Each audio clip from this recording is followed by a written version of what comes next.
All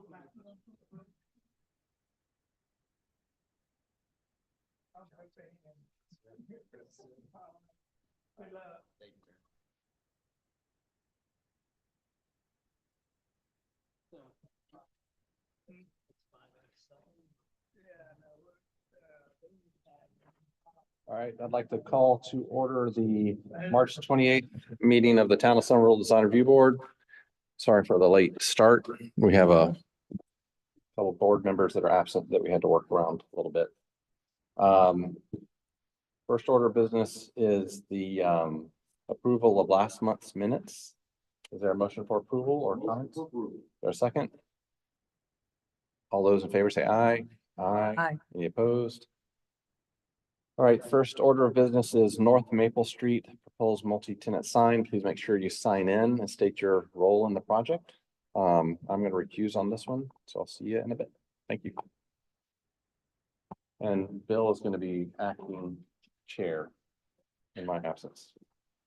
So for item number one under signs, this is a request for final approval for a proposed sign at the intersection of North Maple Street and the future Spine Road for the Salisbury property development. This is a proposed multi-tenant sign, which will allow advertisement for the rental developments that do not front directly on North Maple Street. The sign is finished in brick with a herringbone pattern on the front. It is proposed to be 7 feet 6 inches tall and 8 feet wide. There will be no internal illumination and only uplighting. This is a two-sided sign which will be visible to both directions on North Maple Street. The actual sign face does not exceed 25 square feet. So, North Maple Street. There it is. And location. I can turn this over to the applicant if they'd like to present anything else. Hello, my name is Daniel Nauman. I am speaking today on behalf of Rangewater Real Estate. We will be building the multi-family parcel on TMS 130000060. It's the 155 unit townhome multifamily community. Today, our purpose is to seek approval for the master tenant sign. And we really wanted this sign to be, actually, Tim, if you wouldn't mind going forward a few sheets to the sign conceptual. An homage to the history of Somerville with the herringbone brick and kind of have some subtle modernity with the painted aluminum knee wall. I'll be brief, but the Salisbury family is tied up in the brick industry. Bill Salisbury's great-grandfather came here and purchased a brick plant. So a lot of the bricks that we see in historic Somerville and all around the town are bricks from the Salisbury legacy. And the herringbone pattern can be found throughout historic Somerville as well. So the painted aluminum will basically be the subtle modernity, kind of the calling for the next generation of Somerville residents to step in and pave the way as community leaders, family members, and participants in the economy.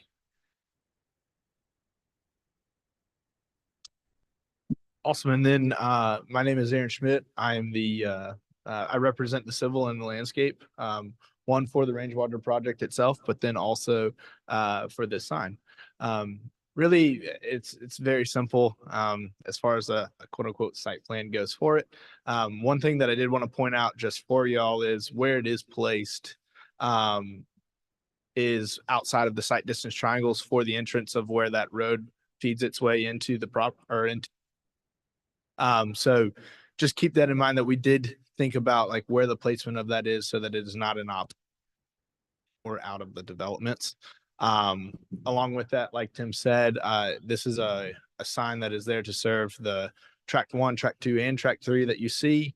And it will sit on track 3, which will be featured on the sign as well. It's a future commercial piece, could be a farmer's market, retail, office space, accordingly. So just wanted to call your guys' attention to that a little bit. There's a detail as far as landscaping goes. It's pretty straightforward of just plantings. So really we're here to offer or to answer any questions that you may have and hear what you got to say. Thank you. First of all, let me read the comments that Peter sent us. The Salisbury sign looks good. Solar lights are not reliable. It should be hardwired lights on a timer. That was his comment. Okay. Anybody else?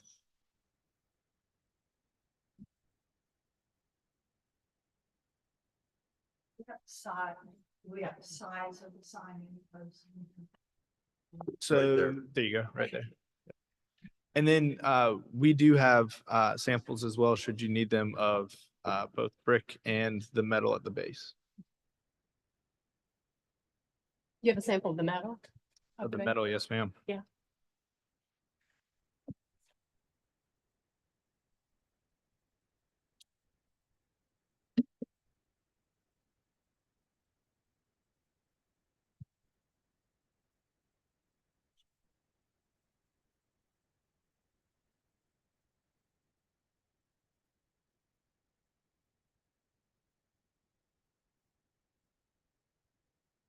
Any comments, folks? You Personally, I think it looks pretty good. Yeah, Go ahead. I don't disagree with that. Question though. It serves 3 tracks. It will, yes, sir. Is West Hill the name of the overall development or is that the name of? one West of the Hill is the towns? name of the overall development. That's what I Yes, sir. thought. So who gets first pick on obviously 3 tracks, 2 tenant signs, 2 tenant names anyways on here? Are these gonna get smaller or are we gonna? So based off of how they end up getting laid on this, I think who gets what pick, I think will come down to the agreement between the different developers. And I assume this is an sign easement of some sort It will be an assigned easement, yes, sir. covered by the CCRs or the POA. It will be covered by the POA, yes, sir. Did you say you have thin brick? There is, yes, ma'am. There's really, I guess, 2 different colors to go with there as far as what y'all would prefer. No. I feel like the brown at the bottom and that is just brown and brown. Sure, yes, ma'am. I think that this would be better, Yes, ma'am. with what you got. Sure. And so just to give you a quick update, why we went with these 2, obviously this is kind of your classic brick that you do see throughout Somerville. You do see this color as well, especially like on the brick, on the building across that sits in the square, you kind of see this color.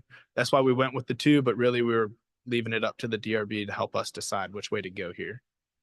That's a good one. Yeah, You got your choice. I think that's better with. Hey, easy. Which brick is that? Berkshire Queen, thank you. Do we have any other discussion? I think we've seen it. We have any other discussion? I think we've seen enough. And anybody want to make a motion? I would make a motion for final approval With the red brick. With the red. with the red brick. Yes. I can second that. Got a second? Second. Got a second? Vote? Aye. Aye. Okay, final approval. Thank you all for your time. Next is Berlin Myers Parkway Coffee Shop.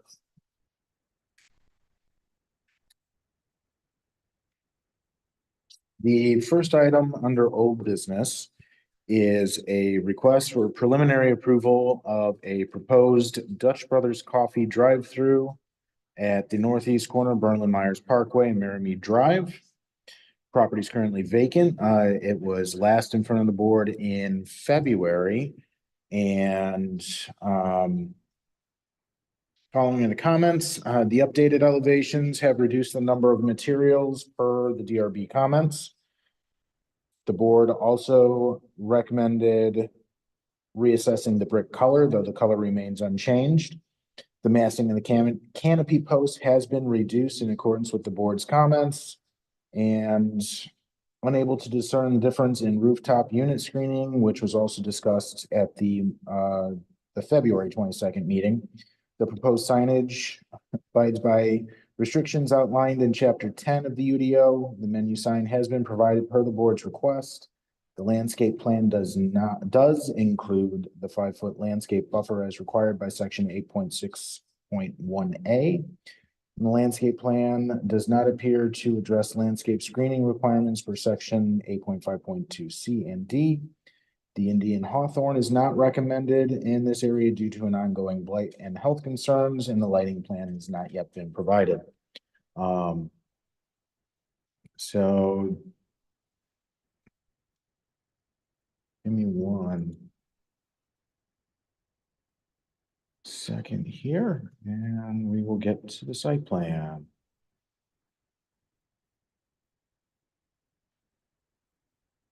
Turn it over to the applicant to present. Thank you, Tim. Good afternoon. My name is Jim Gamble. I'm with Pavilion Development Company, and thank you again for having us today. With me is Jessica Myers from our civil engineering landscape architecture firm, CBE, located in North Charleston. And we have made some changes, as Tim alluded to, particularly architecturally, and did everything we could within our prototype standards to adhere to some of the questions and comments regarding the masonry, the massing of the canopy as stated, and some simplification basically of the material usage before with the masonry, and continue to use some of the local masonry packages. We have some samples here. Happy to provide that on the elevations. On the site plan and landscape plan, with comments back, some of the things with material selection, we're happy to adhere to whatever materials might be requested. I know the Indian hawthorn was a thing that our landscape architect used. We can change that with no problem to whatever might be recommended there. With respect to some of the screening, it appears that there needs to be some enhancement on the screening around the dumpster area. I would note, however, that we do have our subsurface stormwater retention in that area surrounding the dumpster, and also our primary trunk line for our stormwater, as you can see on the site plan, in that area. But I feel like we can find something to enhance that with from a landscape screening standpoint. It will not interfere with the infrastructure function. Jessica, is that accurate? Yeah.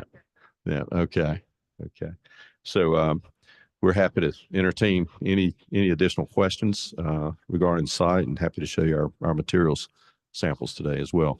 For masonry, we did find the rough hewn wood that was questioned also, and we have our metal banding sample of that also for you.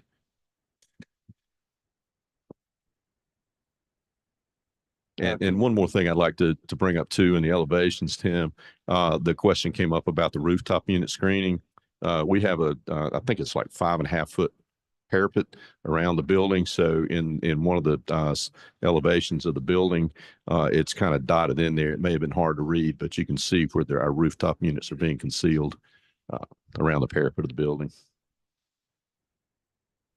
Any concerns with site plan or planting or anything? Question for you. Why is that drive aisle to the dumpster so what I appear to be excessively long?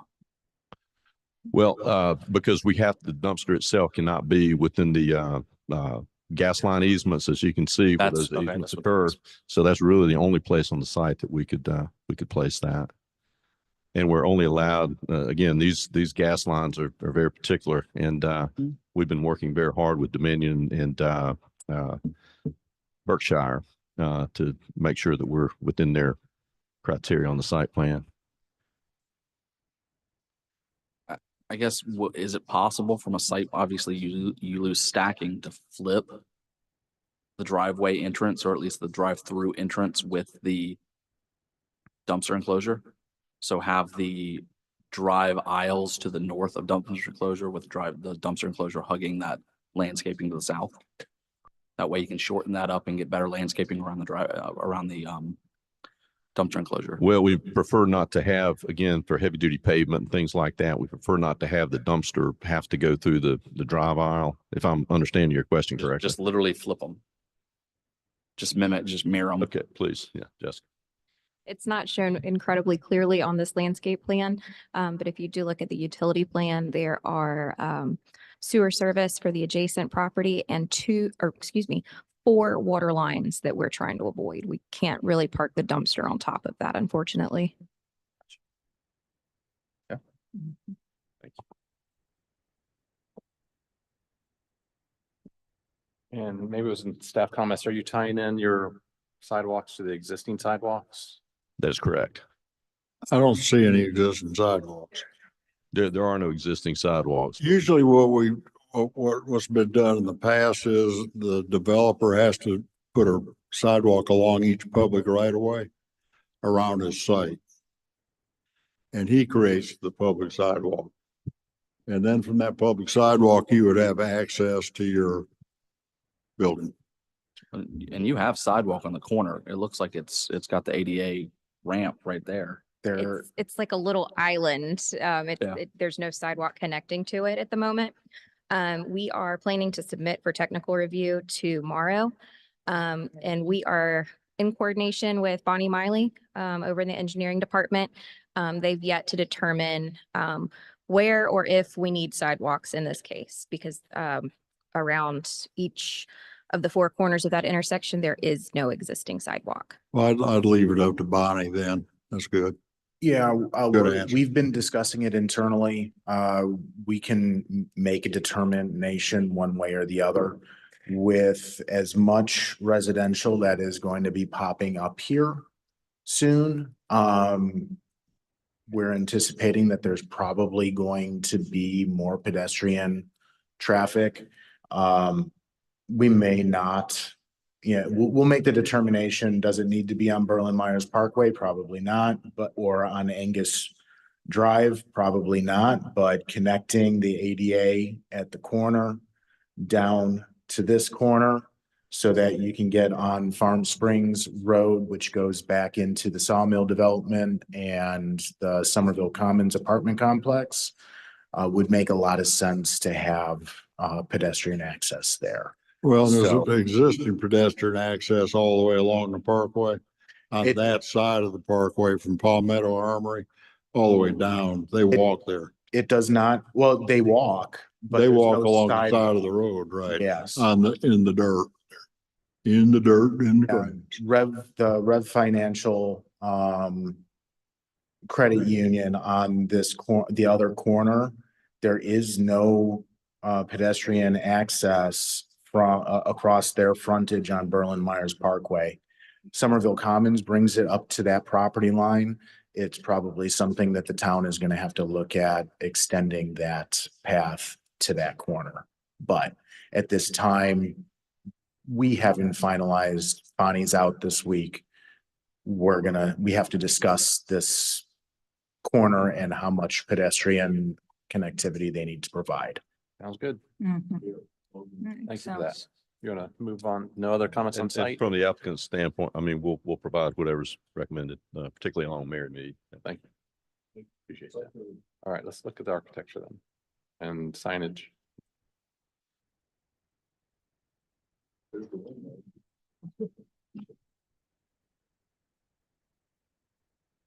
Let me read Peter's comment while Tim's bringing this up. Dutch Brothers Coffee on northwest and southeast elevations, the 20-foot 10-inch roof cornice should be continuous and not broken up. Exterior materials and colors look good. Right, good. So the floor is yours.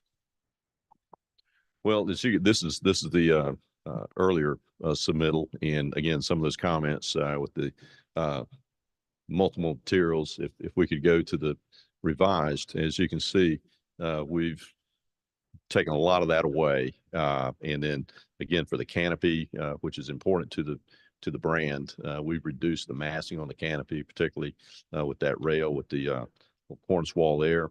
That really it's just the treatment of the elevations with the masonry units.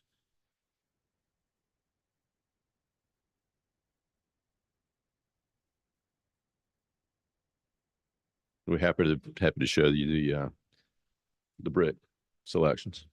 Thank you, Jess.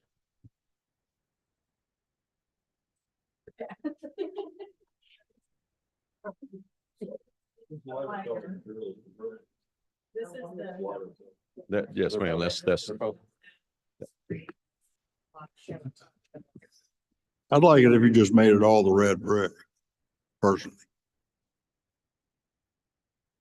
Yeah, I agree with that. as I well. don't like that white brick. much of it. It seems like the white and the red is kind of haphazardly joined together. I'm not really seeing why it was done the way it was done. I mean, my initial reaction was Or- also just to do it all in the red. Or maybe leave the water table, the white brick, or the white with the white accent brick, and then the red brick everywhere above the water table. Similar to the rear portion behind the canopy there. Y'all would. I like that better. I do too. Losing all white for all red, just you lose a lot of the architectural distinctness of it. It needs some contrast, but it doesn't need that much contrast. Does this address, or can you address Peter's comment about on the northwest and southeast elevations, the 20-foot, 10-inch roof cornice should be continuous and not broken up? On the north, I don't agree with that. I think their cornice arrangement is just the way it should be, but so what anyway. what he was wanting to do is take the That, cornice on the or- right and take it all the way over. Two house.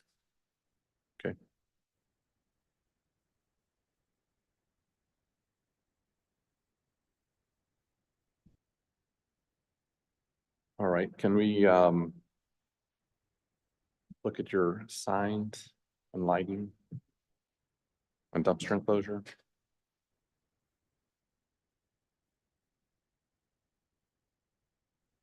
And with respect to the signage too, I might add that with the comments that were received, we have that one monument sign and then the attached signage.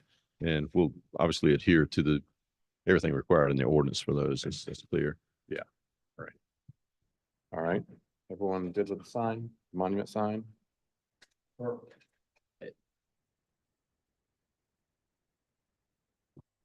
said it was internally illuminated? It is. So that blue is gonna light up, or is it the blue opaque? I'm sorry. What lights up? Everything, or The Dutch Bros. so like the blue And or there's the a yellow? there's a and red? glow on the other part, the Dutch Bros itself, the Okay, the white. So the cut out letters illuminated part, basically. right? And it'd be understated on the blue. Gotcha. Okay. Right, Tim, can we look at the dumpster enclosure and the lighting?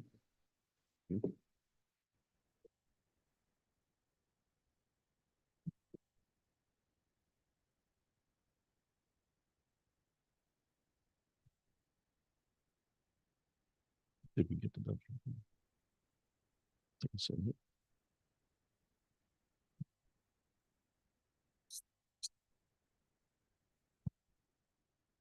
Yep. Yeah, with the dumpster enclosure, I'm not, did that, I don't think we have a drawing on that, but it would be the masonry consistent with the building. Okay, It'd be, we'd prefer to split face. Would that be acceptable? But if needed, we could just do the masonry on the building. prefer the masonry, same masonry that is on the building. Yeah. And we do have the iron gates. These are not cheap gates. They're iron gates and very secure.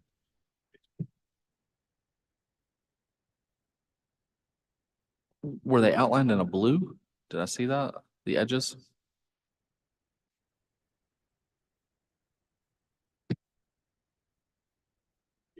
Yeah. What's the color on those gates? We can make them black. We can make them any color you want them. Black. I mean, it's just illustration, so we're happy to adhere to you. Be great. And I think you mentioned earlier that the HVAC units would be screened That's correct. on the roof.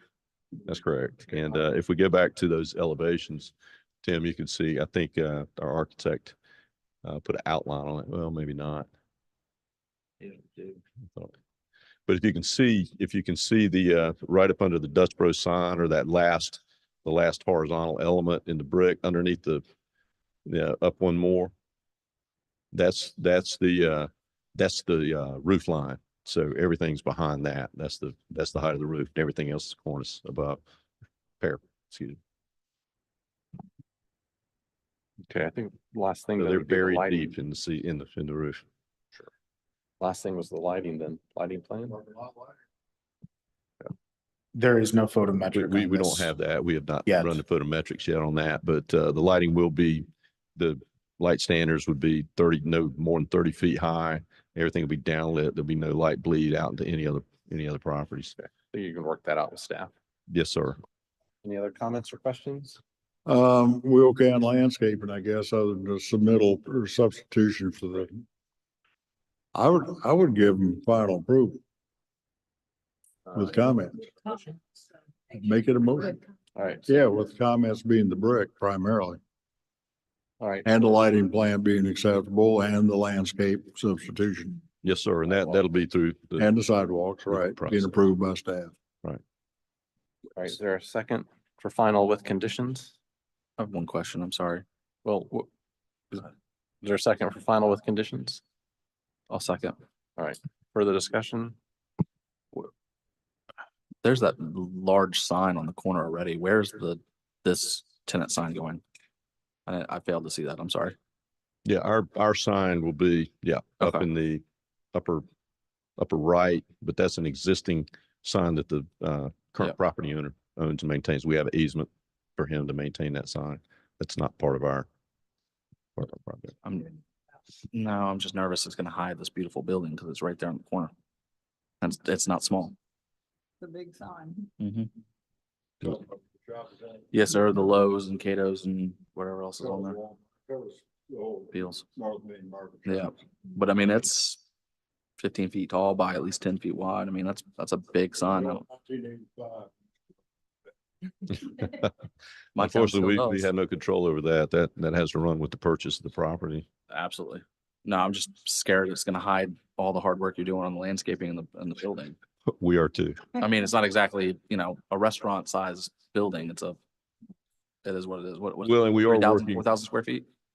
right, we are working with with our seller, the current landowner. We're gonna have some landscape around that sign. We're working closely with them to try to enhance that view also. I think it looks good. All right. Any further discussion or any questions the applicant has? All right. If not, let's call for the vote. So the motion is for final approval with conditions. All in favor, say aye. Aye. Any opposed? Thank you very much. Thank you so much. We look forward to being here.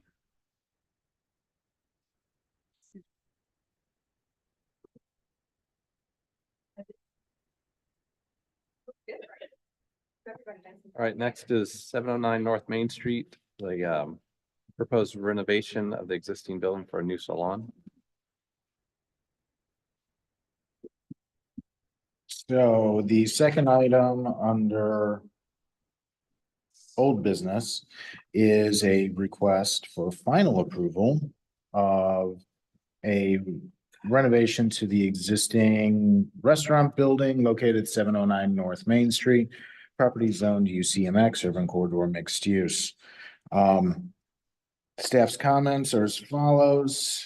A bicycle parking is required and needs to be provided on site. Though the 8-foot parking screening is not available around the entire parking area, the applicant has attempted to meet the planting requirement around the perimeter of the parking lot. A reduction in the depth of the buffer would be appropriate. The proposed planting materials do not meet the minimum planting size required in section 8.7.1C. The proposed canopy trees must be a minimum of 3-inch diameter. The existing sign exceeds the permitted height and square footage permitted by the UDO. Any new ground sign will not be permitted to exceed 6 feet in height and no more than 36 square feet. The applicant has provided details of both the trash enclosure and the handicap ramp as requested by the board. Architecturally, the design of the front addition has been refined since the last submittal.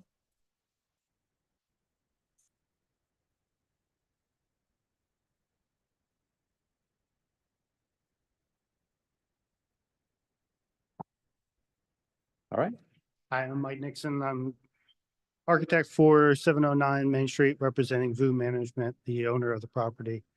What I have to present today is mostly the final colors selections that we've developed since last time.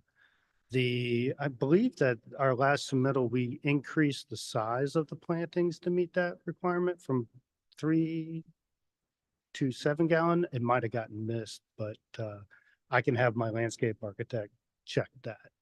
And then also check the caliper on the tree.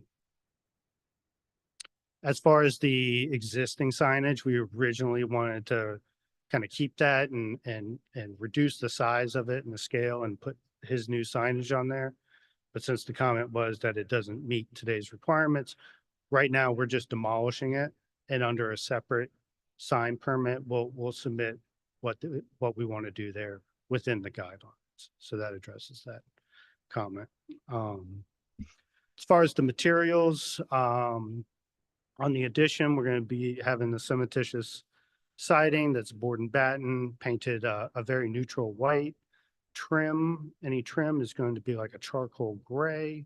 And then the base of the brick is going to match the existing building. And the idea being there is that we keep that red iconic building, that brick as it is, and then let our addition just kind of be subtle, but pay homage to it. So we're paying homage to it through the existing windows that are vinyl. We're matching those vinyl windows, which will be white. So it's all coming out very neutral in whites and grays in the red brick. And I have some sample colors and brochures in a brick if you want to see anything physical samples. Sure. And let me go ahead and read Peter's comments. I don't recall seeing a color sample board submitted. Sounds like you brought that. I think the board and batten siding is some shade of white, which you said it was, I think. Yeah. I'd like to see a complementary color for the window trim porch structure and a contrasting pop-up color for the Bermuda shutters. Mm-hmm. Then one more comment or two. Need a light fixture to brightly illuminate the porch floor area. Need a new street ID sign or just demo existing sign. Would you address that? Okay. So sounds like you are on the same page with his comments on coloring. Okay. Yeah. What was the Bermuda shutter? The one said you said around the windows, the trim. Did he say a dark color? I was thinking it was just a complementary white. He said, he said, there's the B and board batten was white. I'd like to see a complementary color for the window trim porch structure. Okay. So that could be white as well. Sounds like Okay. that's what you had planned. And then That was the plan. maybe color on the Bermuda shutters was his. It's going to be the recommendation. charcoal gray. So we'll have, the existing roof is a dark asphalt shingle. We're going to continue that on the addition. And then we have that little the standing seam, which is also going to match the charcoal, and then trim is going to match charcoal, and the Bermuda shutters charcoal. All right. I think it looks pretty good. I think the landscape stuff can be worked out with staff, Okay. like from what I recall. Any other comments or questions? Okay. Justin, anything? No, sir. All right, they are asking for final, soon. Yep. Someone would like to make a motion for final approval?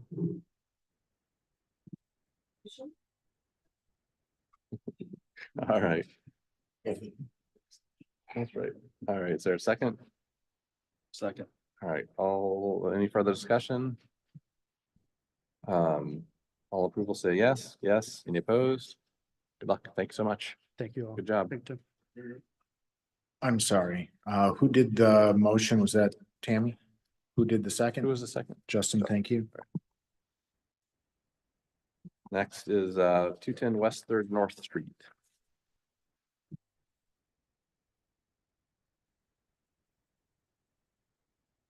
The next item on the agenda is a request for preliminary and final approval of the proposed renovation of the existing building. Oh, I'm rereading my old. Oh, yeah. For a new salon, property zone DMX downtown mixed use. This was last in front of the board in August of 2023, where final approval was denied. Based on the review, this building is one of the structures that was moved for the construction of the new CPW office. The proposed parking buffer does not meet the buffer requirements of the UDO. The board can provide an exception to that requirement. Since the last meeting, the applicant has modified the plan to eliminate the accessibility ramp and has replaced the ramp with a wheelchair lift. One parking space has been moved from the rear to the front. Unfortunately, the plan should eliminate that designated parking space in the front yard, as parking is not permitted in that location. A variance would be required from the Board of Zoning Appeals to maintain the parking spots in that location. So here, this parking area here, on-street parking can be utilized, but we can't approve a parking area. The Design Review Board can't provide that exception to that requirement. So if they want to actually have physical parking spaces in the front yard, they need to apply for a variance. Yes, the issue is the buffer, scaling it out. This is approximately 3 feet from the edge of parking to the property line. It's enough to plant a hedgerow, but it doesn't meet the 8-foot buffer depth requirement that would normally be applied to a parking area. So with it's staff's opinion that with this placement of the parking here, for people to be able to pull in and then be able to back out, moving these parking spaces over and maintaining that 3 feet at the bare minimum. We add 5 feet, we're going to put it out and reduce your maneuverability in the back significantly for especially larger vehicles or vans. That's the board's prerogative. The house is already that close. Your adjacent neighbors are all residential, correct? Yes, sir. Originally, the intent was for it to be residential, but when the building was moved there, we were told that it could only be commercial unless we lived there for 2 years prior, but then it had to be residential. So commercial it is. The idea is just to be like a lawyer's office or a doctor's office or something like that. Most of that long ways from North Carolina. No, that street is residential. The coastal produce back. Along there is commercial. Dental offices, all that sort of thing. Yeah, but on this street, on both sides, it's residential. Across the street is that 2-story office building being built like that. Directly across the street is the Piggly Wiggly, Mr. Case. Back of the. It's the back of it. It's the back of the. That's right, it's the back. It's basically facing the loading dock. So there's a commercial building across the street, not residential. Correct. There's no residential across the street. It's all. Right, but the people most impacted with that reduction, that's their primary residence. The neighborhood.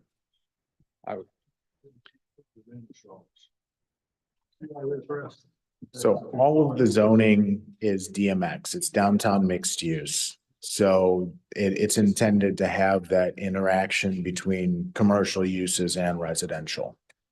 Again? I was just saying that the zoning in the area is downtown mixed use.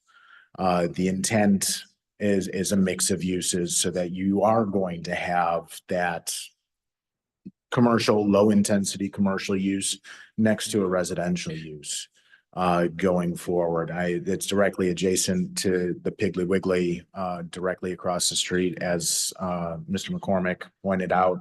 It's the loading dock there. I think the greatest impact is going to be from the pig and the activity on the backside of that building, as opposed to 2 or 3 vehicles in the backyard. I mean, I don't see it that way. And the reason being is the backyard is where everybody kind of does their privacy, right? Their cookouts, their hangouts, stuff like that. And now we're reducing So we're not just having a mix of uses. That's fine. I understand that zoning aspect of it, but we're also asking to reduce the landscaping that would otherwise normally be required. So now it's not just a mix of uses, it's a mix of uses and reductions in the standards put in place for those mix of uses, correct? So that's, I would have heartburn with reduce, if I live next door and I have a dog and I enjoy my backyard and my privacy, and then all of a sudden I see nothing but headlights because the landscaping was reduced. This is tough. Yeah, I don't think a 3-foot landscape buffer is enough. I don't think there's a hardship. I think that it can at least be explored of, you can go straight down the driveway and have your handicapped instead of turned. I think you gotta make, not that you haven't, but I don't think this moving forward would be being a good neighbor. And I think we need to really respect the people on both sides. So I know what, Tim, you're saying as far as what the ordinance allows, but the reality is people live right next door and they've lived there a long time, and they need to be protected, just like anyone else does. So I would not be in support of the reduction. Well, the one side's Florida. No, they're both residential. No, this is Florida. Well, I think Tim has the wrong parcel highlighted. I'm off a It's parcel. off one parcel. Yeah, it's this one here, actually. And this, my apologies, it got selected in the wrong, so it's this middle lot here. This is where the parking would be in the back. This is the house in between the balloon shop and this one.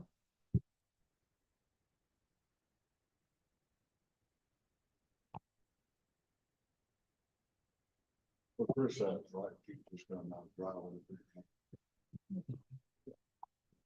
And then the whole street is yours to park.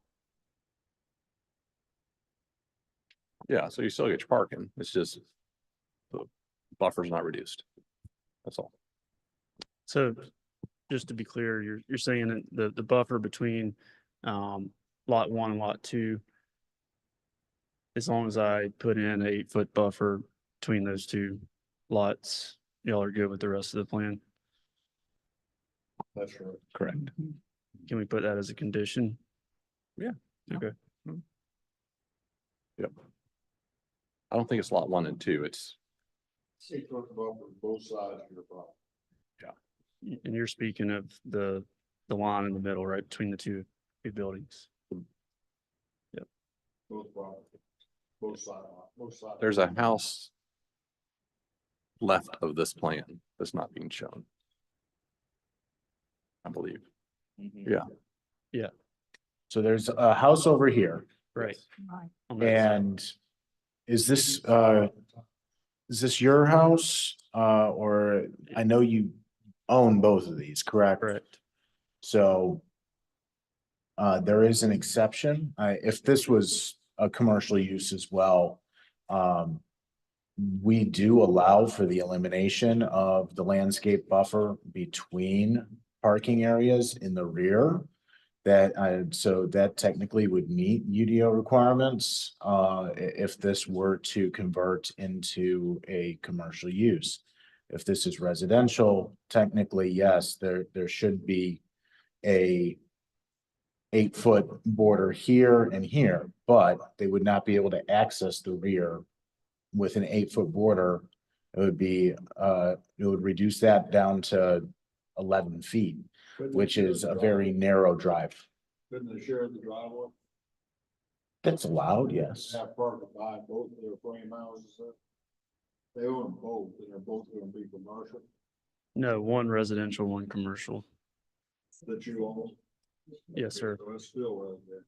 So the square building, that one's currently a rental residential. And it's gonna remain that. I think we're good. Just plan as the concept of having parking in the back is fine. You can't reduce the buffer. It has to stay the 8 feet. So if you need to change the parking arrangement so it's head in instead of taking a right into the ADA spaces, it's fine. You can still have parking in the back. You just have to screen it appropriately. So, I think we're good. All right, any further discussion? Is there, let's see. That, I think they're kind of requesting, but it sounds like it'd be final approval with conditions. Yeah. The condition being they can't reduce the buffer. Is there a motion Motion for final approval. with conditions, right? All right, is there a second? Second. Any further discussion? All in favor, say aye. Aye. Any opposed? All righty, thank you so much. Thank you. Jamison Road. Proposed revisions to Dorchester County Community Outreach. So item number 4 is a request for some revisions to Dorchester County Community Outreach, property zone GB. This is currently a vacant property at the intersection of Jamison Road and Beverly Drive. This received final approval at the September 21st, 2023 meeting. The applicant presented it as a possibility that DOT would disallow the access to the site located within the taper for Jamison Road and required that the driveway be installed on the far side of the building. So our original approval, and I'll turn it over and allow Mr. Locklear or Mr. Dryer to explain it, but it was originally proposed on this side. It's now being moved to the other side due to DOT requiring it that it be placed there.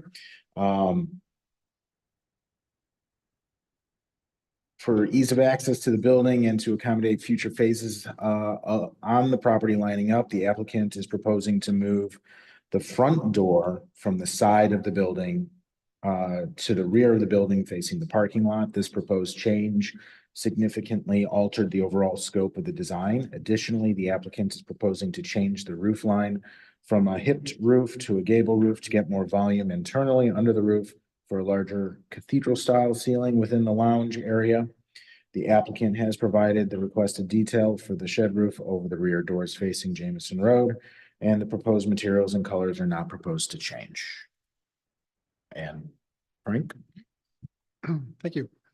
My name is Frank Dryer, and I'm on the board of the Dorchester County Community Outreach, and I'm also a retired architect. So I've been appointed designer of the facility. As Tim was saying, that everything was approved back in September, and I wanted to go over the evolution of the site plan. Originally, we submitted it prior to this, where the building was parallel with the road, and the board requested that we turn the building to reduce the amount of noise that would be generated by the street in the bedrooms. So that's where we started out. We turned the building, and the entrance was at the north end of the building. And the comment from the board was that when you pull into the parking areas, you don't see the entrance. So then in the second plan, we moved the entrance to the side. Now, Tim, next slide, please. Tim? Oh, I'm sorry. The DOT asked that we put the road along the west setback line, and that brought the parking around to the front of the north end of the building. Again, we thought that the board would want the entrance to be visible from the parking, and we brought the entrance around to the north end of the building again.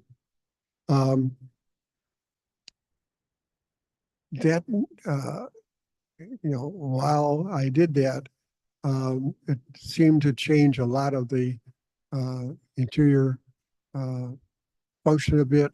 but the exterior, I wanted to extend the roof to gable ends on both ends. And Tim, next slide, please. That shows the site and how it was prior to DOT. And then with DOT's direction, we moved the drive over. And now you can see how the future buildings will relate to the drive and to the phase one building. They'll be able to extend the parking to the setback line along the north end. The phase three building is where the septic system will be located. Currently, there's no sewer, but it appears that it might be coming within a couple of years. So if when the time comes to build phase two, we can still use the septic if the sewer line is not available. Okay, next slide. It shows the landscaping for the previous plan. And next slide. That shows the revised landscaping for the new location for the drive. Next plan, please. Drawing. That's the perspective of the revised drawing.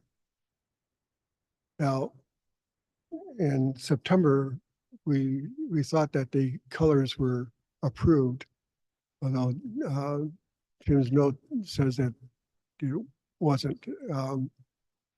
I think at the time, the minutes might be a little confusing that the colors were approved, but the south doors were not, did not have the appearance that the board wanted. So I think it was the board, the rear, the south doors, these doors here that are service doors, and but they face the street, so the board wanted to be dressed up a little bit.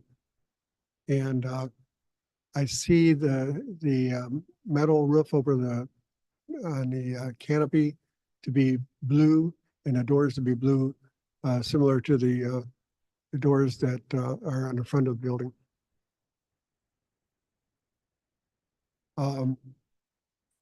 So I don't know what more I can tell you right now. I did bring the samples. If you want to look at the colors again, we can do that. Let me read Peter's comments real quick. But before I do that, the only difference you have between this one and the primary difference you have between this one and the one presented a few months ago was the roof changed, correct? Yeah, the roof changed and then the entrance moved around to the end of the building rather than on the side. I don't know. I don't think Peter was on the board when y'all were here last. But he said revised building lacks low country character. The stated cathedral ceiling reason for the roof change didn't add up to him because the common area is only 1/3 of the building. That's all he left us with. But so what is facing the road now? What elevation is facing the road? No, it's the canopy. That? Yeah. Okay. With the hip roof, that was difficult to put canopies over, so that gable end with the shed roof. Yeah. Hip with some of the things sticking out like this. Okay, so again, you changed the roof and you added this entrance effectively, really. At its most simplest form. Any questions or comments on this? And the reason we changed we went from the hip to the gable is over the interior lounge area, we wanted a vaulted ceiling. And vaulted ceiling works better if you take the gable. That's all spelled out. Yeah. I'm sorry. We know that. That's all Yep. spelled out. All right. Any other comments down here? I just have a question about the doors, and I'm new to the board, so I wasn't here when you presented previously. So this may sound silly, but is there a reason that the doors, the look of the door, does it have to be for safety? You know what I'm saying? With the small little window, I'm guessing, is that the reason for that? It looks very institutional. Well, I wanted a window there, but I don't want the doors to look so inviting that they become a source of like an entrance. I don't want the people driving in thinking that that's the entrance. So I want to keep it very minimal. The windows is just more or less a safety thing as far as looking through the window before you open a door to get someone. It'd be real easy to make those half glass, just like your side door. You look down at your east elevation. Mhm. The side door is half glass, 2/2 lights. You can make those two doors just like that, and nobody's gonna think that's the front, because you can't park there. Yep.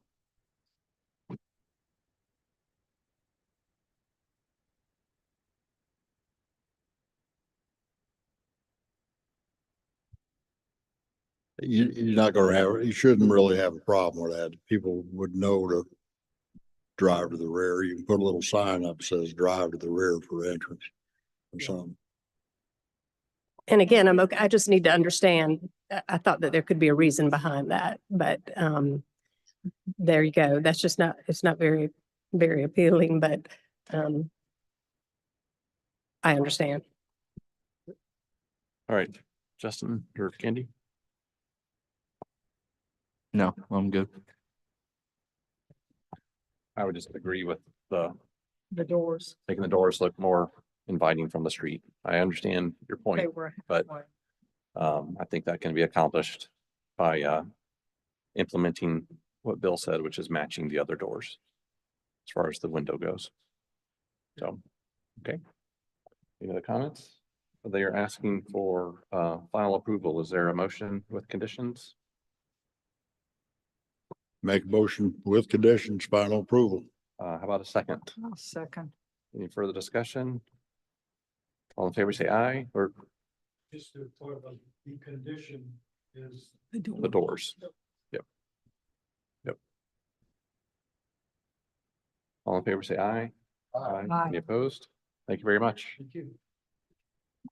Next is North Maple Street, proposed 318 unit apartment complex.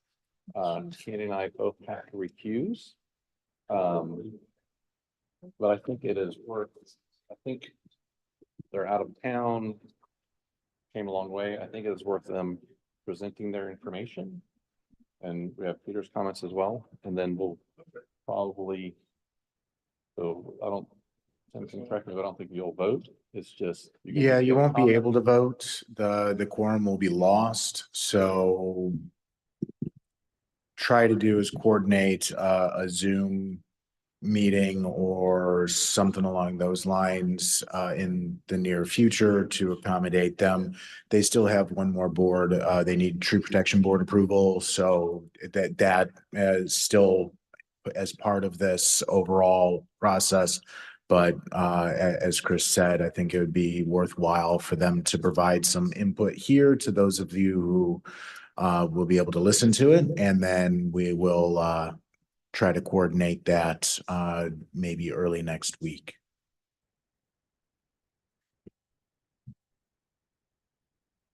You all sign in? Yes. Go ahead.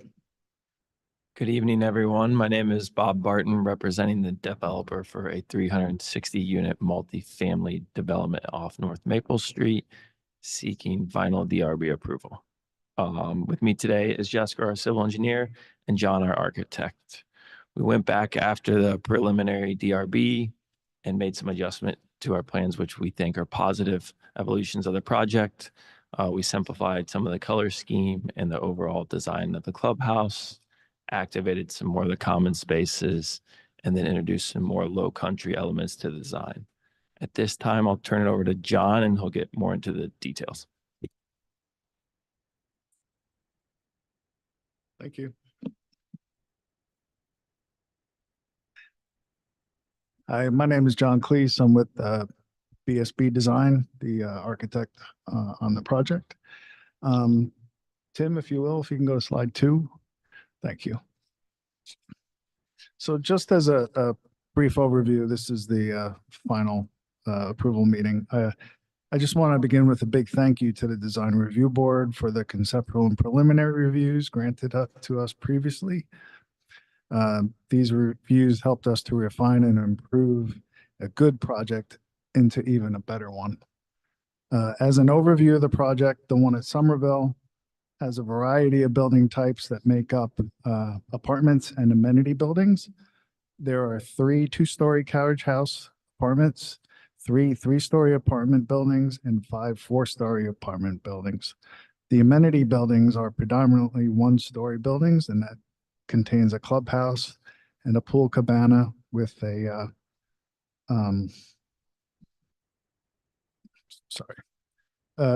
the arrangement of the buildings reinforces a sense of community, variety, and scale to the neighborhood. Green space throughout the neighborhood is connected by paths from one end of the community to the other and links multiple greens, a dog park, amenity buildings, and now we include all the rage pickleball courts, and a dock at the pond and a gazebo. The building placement along North Maple Street is articulated with 3 different building types of 2, 3, and 4-story buildings with varied setbacks, an open green and a dog park with vehicle entry. And that's noted by number 3. This variety as provided will be reinforced by the building elevations, establishing a rhythm of balconies, color and material textures, and overhangs that modulate up to the main entry corner with the amenity buildings. Please go to slide 12. 12? Mm-hmm. The perspective. Yes. That was it. In response to comments, that's just an overall of the community. If you can go to slide 39. And these are our responses to the preliminary review comments at the meeting.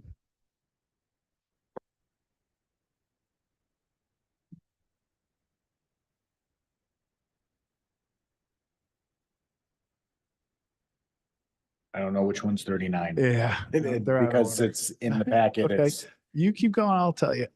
all right. All right, there we go. All right. So preliminary plan review comments and our responses to item number 1. The comment was the site layout is generally good. There are still concerns with 4-story buildings fronting on North Maple Street. Our response is multiple building types with varying heights have been introduced along North Maple Street to provide a variety of scale and expression, using a combination of building facade and roof articulations along with a dark finish color at the top of the 4th story for the apartments helps to lessen the visual impact. If you can go to slide 22, that would help visualize what. And that they're out of order again. We'll keep going.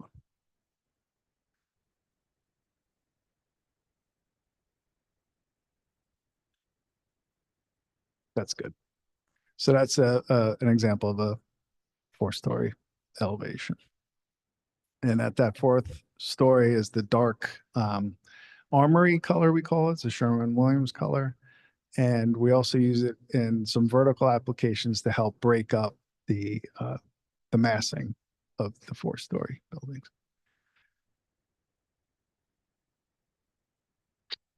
Comment 2, make sure to bring material sample board. I've put together a sample board for your review.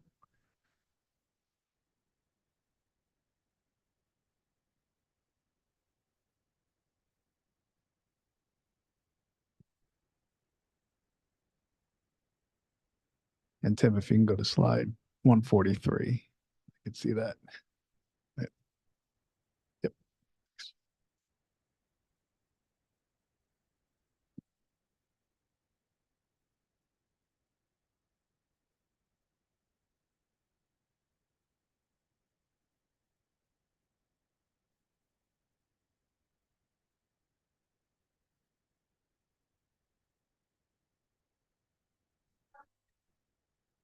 Yeah, there was. Yeah, We were concerned that it was fine green. right, in the picture, yeah, that's better than. So now, there was also a comment about, providing the variety. Right. For every other building. A lighter green. And there. I definitely like the darker better. It's a fine, southern fine. The darker, absolutely. Brick would be used same in all buildings. Same with black. We just like the brick. This is primarily like the new clubhouse building. Yeah. And then the standing seam top of.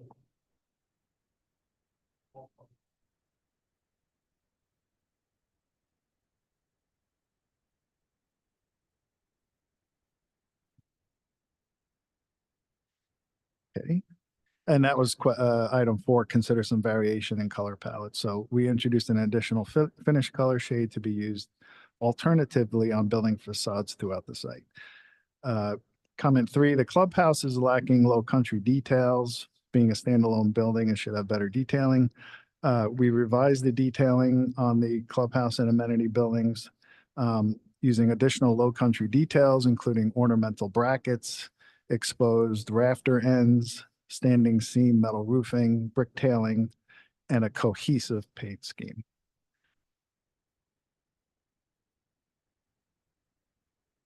Comment number 5, Jessica.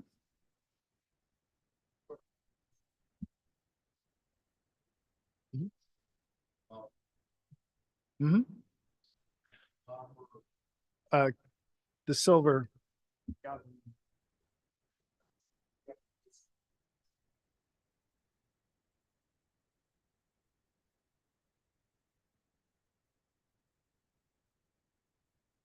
Comment number 5 was a very simple comment relative to the size of the plantings that has been modified on the landscape plan. So I'm not certain if there's any need for further discussion on that. And then we do have a site lighting plan that's been included. Tim, it is after the civil drawing. So if you scroll down, tell you when to stop.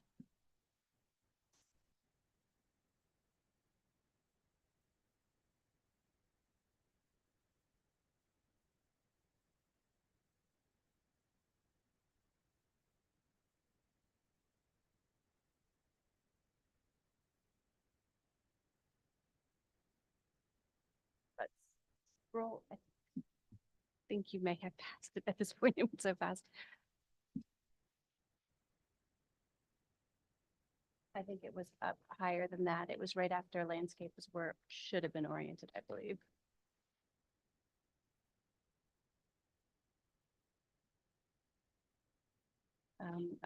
Try up one more. Let's see. It's not it either. Let's see. Scroll up again. That's the site lighting there. I'm sorry. Those are the site lighting plans. And so that sheet and the sheet below represent the typical lighting. Ultimately will be by the local power company, so it may vary slightly, but this will be the overall look and feel that will be provided on the site for site lighting. And so it's been selected to as closely emulate what would be used by Dominion. So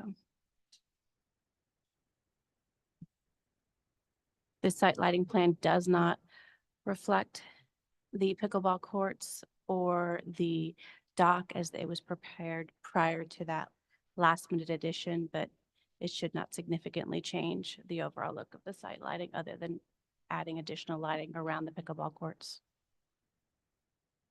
which is that open island that you see surrounded by trees coming off the entry of North Maple.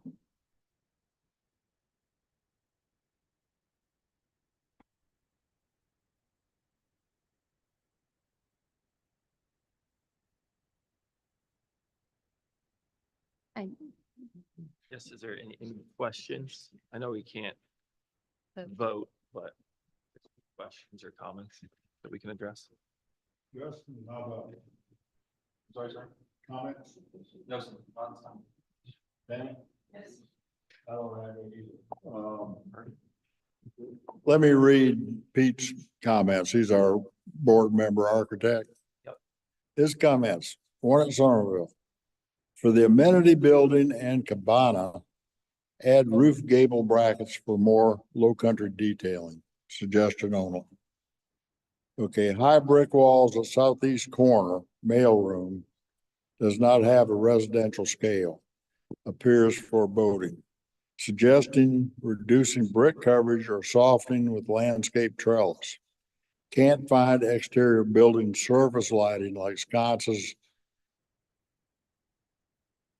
of ceiling fans. That doesn't make sense, but anyway. Exterior building lighting. I don't know if you got that on the plan or if you have any. You probably may just have lighting at the entrances Mhm. and nothing else, just then the pole lighting. We typically add that. For the apartment building, material selection and colors look good. Nicely breaks up mass and scale. Can't find exterior building surface light fixtures like sconces or ceiling fans. That's his last comment, and overall, sounds favorable on this part, pretty much. And those are the only comments we really have. And we can't vote, but I think personally, I vote in favor of what you're doing. I don't know about everybody else. Justin, how about you? How would you go? I think they heard what we said in February, January, whenever I was here. Think they got the point? I do. Okay. Less magenta green, more dark green. Okay, yeah, well, do more dark green, get the building sconces on it and add the gables. So other than that, I think that's about all we can do. Looks good. Yeah. And Thank you then very much. One more question. I know you had mentioned the dumpster in multiple scenarios. I know we didn't provide a plan for that. When we have our discussion, do you need a plan for the dumpster facility? Yeah. Just so it doesn't come up later. Yeah, it has to match building materials and It will be, yes, sir. you're gonna need about 4 dumpster locations with this thing. It's a single dumpster. It's a very large dumpster coupled with a Good booster pump God. station Must be big. because of lack of pressure throughout the system. And so Okay. dual purpose building. I assume it's to the south, playing the east, or And playing west. so it's actually right, Yeah. he just put his mouse on it. Yes, that's exactly where it is. Yep. You said compactor? Yes. Yes.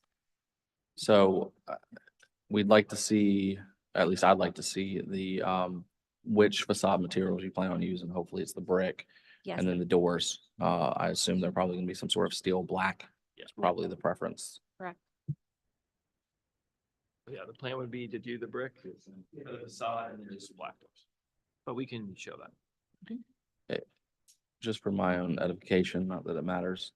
Am I reading this right? We're bypassing the stormwater along Maple through the site to the rear of the property? That's correct. So currently it discharges directly through the site on a ditch running through the site. That's Okay. a non-jurisdictional wetland. And so we are going to pipe it around instead of having it run through the non-jurisdictional ditch. That's a big. It will be a big pipe. What are Ultimately, you doing with the old silo?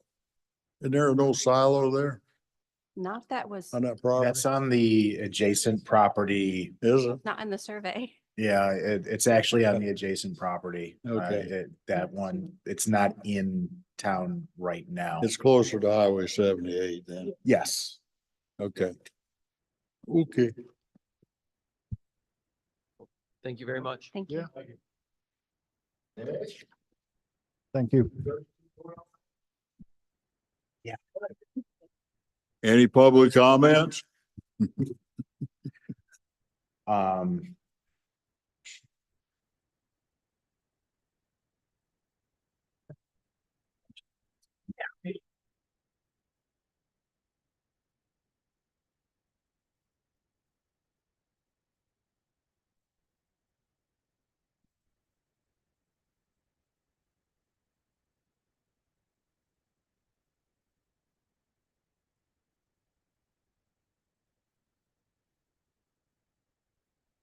All right, so next project is 1312 North Main Street. This is a proposed new drive-through canopy and minor site improvements for the Chick-fil-A. The applicant is requesting final approval.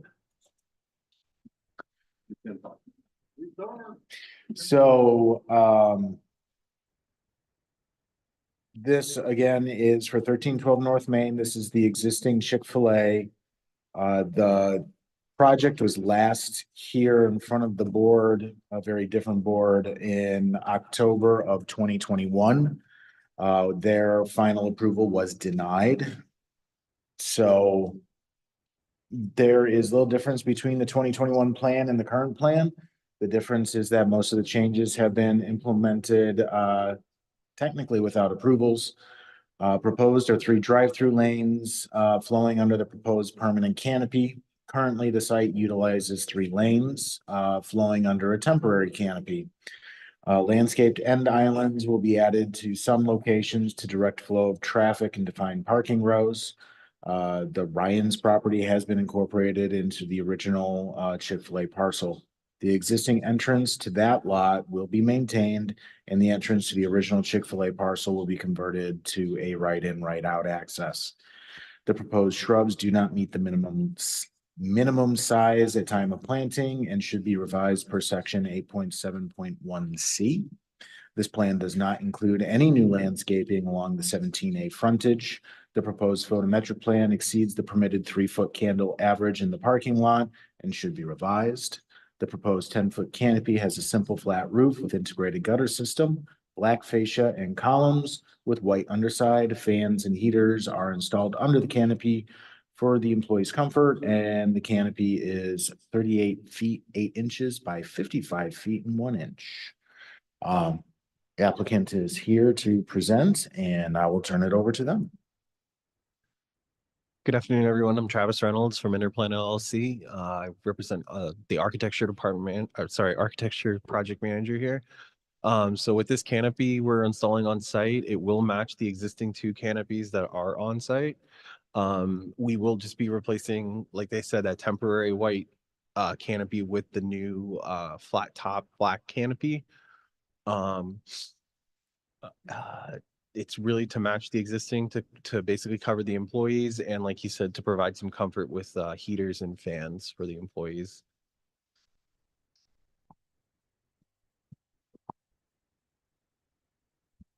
Good evening. My name is Richard Scott, Interplan as well, representing the civil engineer.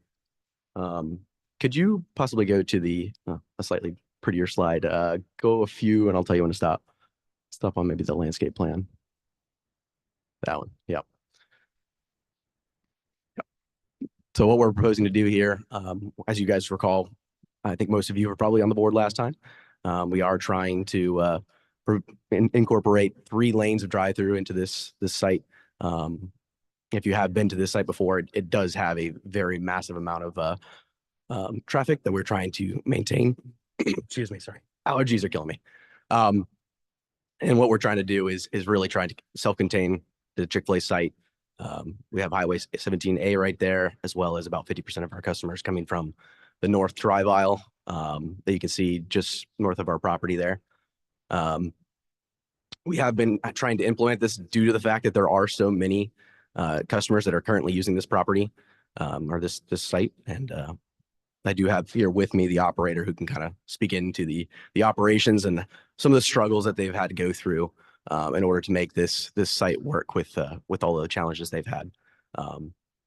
We have modified quite a few things since the last one, even though it is very similar in nature.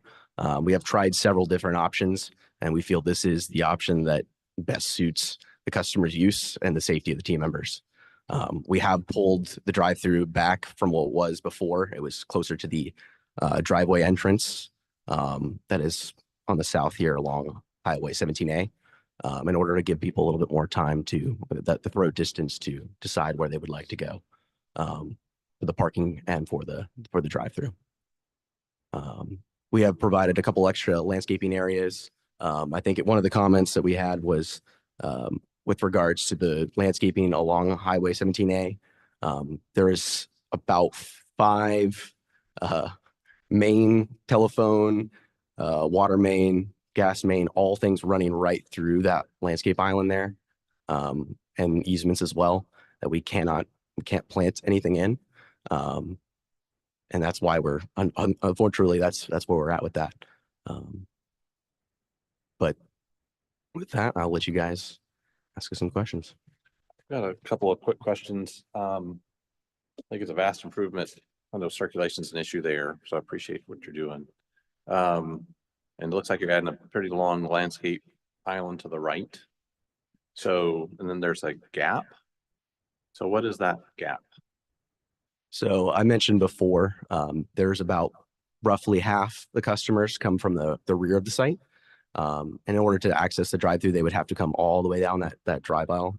So they'll make a U-turn right there. They will make the turn in to the drive-through, so that we pull the drive-through entrance so we can accommodate both of those. Great.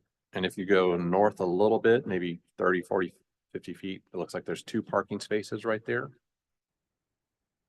Yes. right? Are those are parking spaces, I assume? Those are existing parking spaces. Yeah. So what's to prevent people from making the turn right there? We will have delineators that'll stop them from being able to go through there. You'll have what? Delineators. They're, essentially like Stops? Steps. Well, can you just eliminate those 2 parking spaces and make that landscape just so it's just redundantly clear that you can't cut through? Sure. Yeah. I think we can be willing to work with that. Right. Then the only other ask I would make is, because I come from that drive north of the sheet a lot, and a lot of people do. It's a real challenge to get in there. And what happens is people stop, call it the frontage road if you want. People stop on the frontage road and it backs up traffic a good bit. Because you can't easily exit and enter through that lane. It's too narrow. The geometry is wrong. Have you all studied that at all, or could you improve it? We have, and we really, really do want to improve it. There's quite a few obstacles in improving that area. We do not own that property. That driveway is off our property. You can't quite see it there on this plan, but where all those trees are, kind of see where they are. Those are all off of our property. So that driveway itself is also off our property. We are working to make contact with the new owners. I believe this property was just purchased by a new owner. So we are Chick-fil-A is trying to reach out to them to make that happen, but we actually need their approval in order to widen that driveway. So that is one of our goals, but we can't promise it right now because we don't have control of it. Sure. I would just, as you said, just want to say it for the record, I'd highly encourage you all to work that out. I mean, if you can't, you can't, but it's a problem. My name is Chris Walker. Sure. I opened the store originally. I am embarrassed by what it looks like today and desperately want to make the improvements that we're proposing. I agree with you that rear entrance is a disaster and we need to fix it. We acquired this property during COVID in a different period of time when we were completely overwhelmed with business, but we also acquired it just days before Ryan's went into bankruptcy, and that property would still be locked up in bankruptcy. There would be a building standing there with no one caring for it that would be rodent infested, similar to the property on the other side of me. And so we really are working very hard to improve that. And I share the same, I'm probably more concerned about it than you're concerned about it. So thank you for that comment. And we wouldn't, for me, it's not a requirement. It's just strong recommendation, but I appreciate It it. is painful. Yeah. It does not represent the quality of our brand. And I've always been very proud of our Somerville location, and the acquisition of this property and the delay of trying to pull this together has been very painful. Sure, it's frustrating. Yeah, thank you. Looks like you have a crosswalk from the east crossing to the west to get to the store. I assume those blank 45-degree parking spaces are walkways. They are. I think just like the landscape architect didn't have the hatching. Okay, so are they raised or are they flush with the asphalt? They are striped. I will say that They're we do striped, have okay. that we have a later plan that has kind of streamlined that a little bit, so it's more of a straight shot, so it's a little bit more accessible. But it didn't make it onto this year. But yeah, those are striped areas. They're not. And then you've installed this pork chop. Is that striped too, or is that going to be a raised mountable curb? That'll have a rollover curb for there. Okay. What's the canopy look like? Go a few more slides. Keep going. There we go. So this is a 3D rendering of the new canopy. And as you can see in the background up against the building there, we do have the existing canopy right there. Again, they look very similar. Looks great. It does look good. Any other comments, concerns? Justin, you have anything? All right, anything else you need to present or? Okay, they're asking for final approval. Is there a motion? Make a Final. motion, we grant final approval with the condition that those 2 parking spaces are eliminated. Good, is there a second? I'll second. All right, all in favor, say aye. Aye, any opposed? Thank you very much. Thank you for your time. Appreciate you.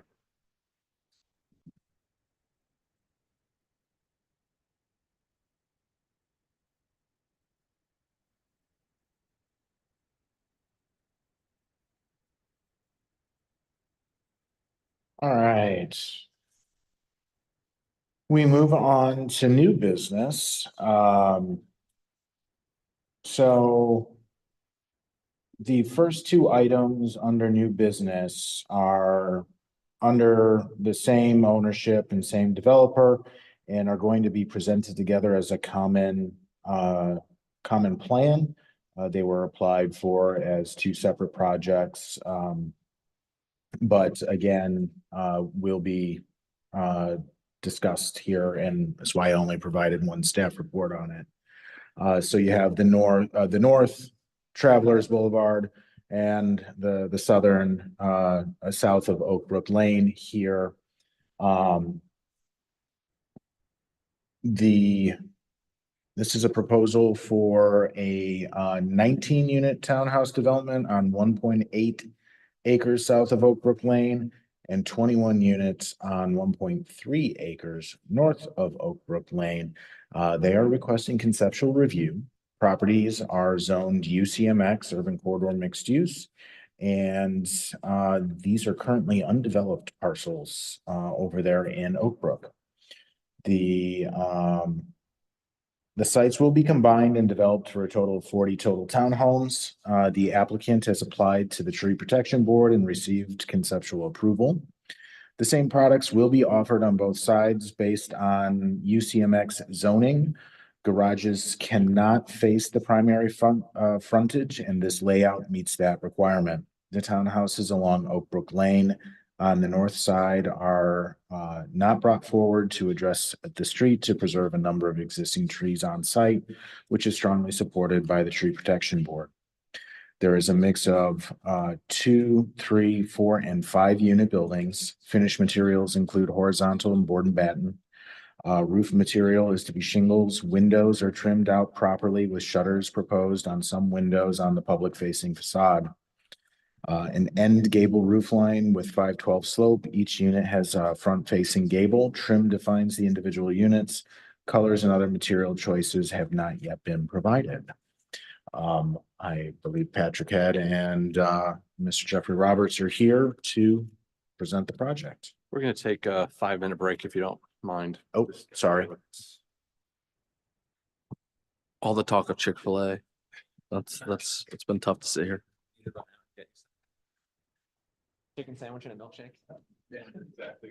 Should probably like a tray.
Prompt checking.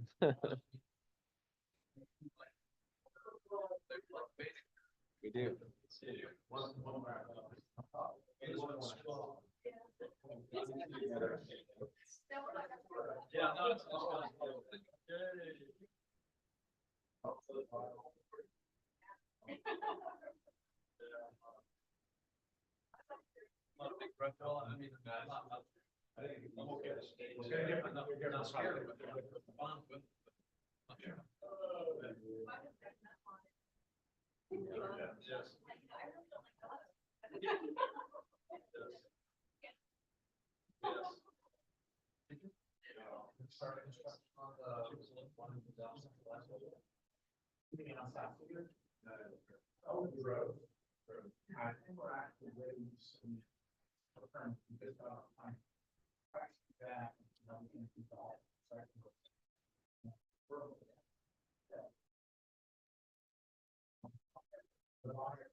That's perfect spot right there.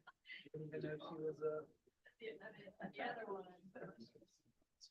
Oh. Yeah, on a slant. Yeah. Yeah, if you walked in and it was froze with just overview, probably just under the lamp. Right now you can pick up on that, huh? That's great. How about your car? Did you sell your car? How much is in the garage? Yeah, but you know, I had to, you know, it's all space. So with the difference of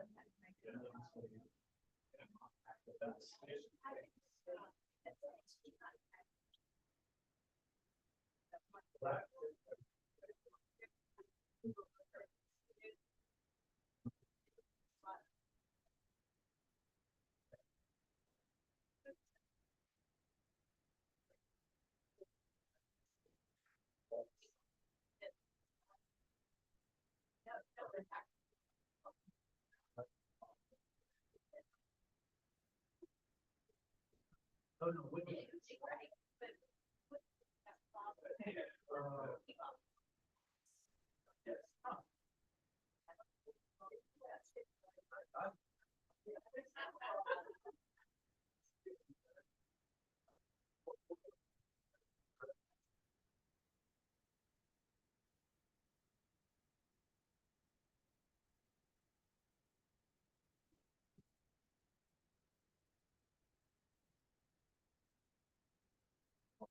All right, so we'll reconvene for Travelers Boulevard, and let me just go ahead and, if I could, I'll just read Peter's comments before I forget to do it. We can hear y'all real clear in the back, by the way.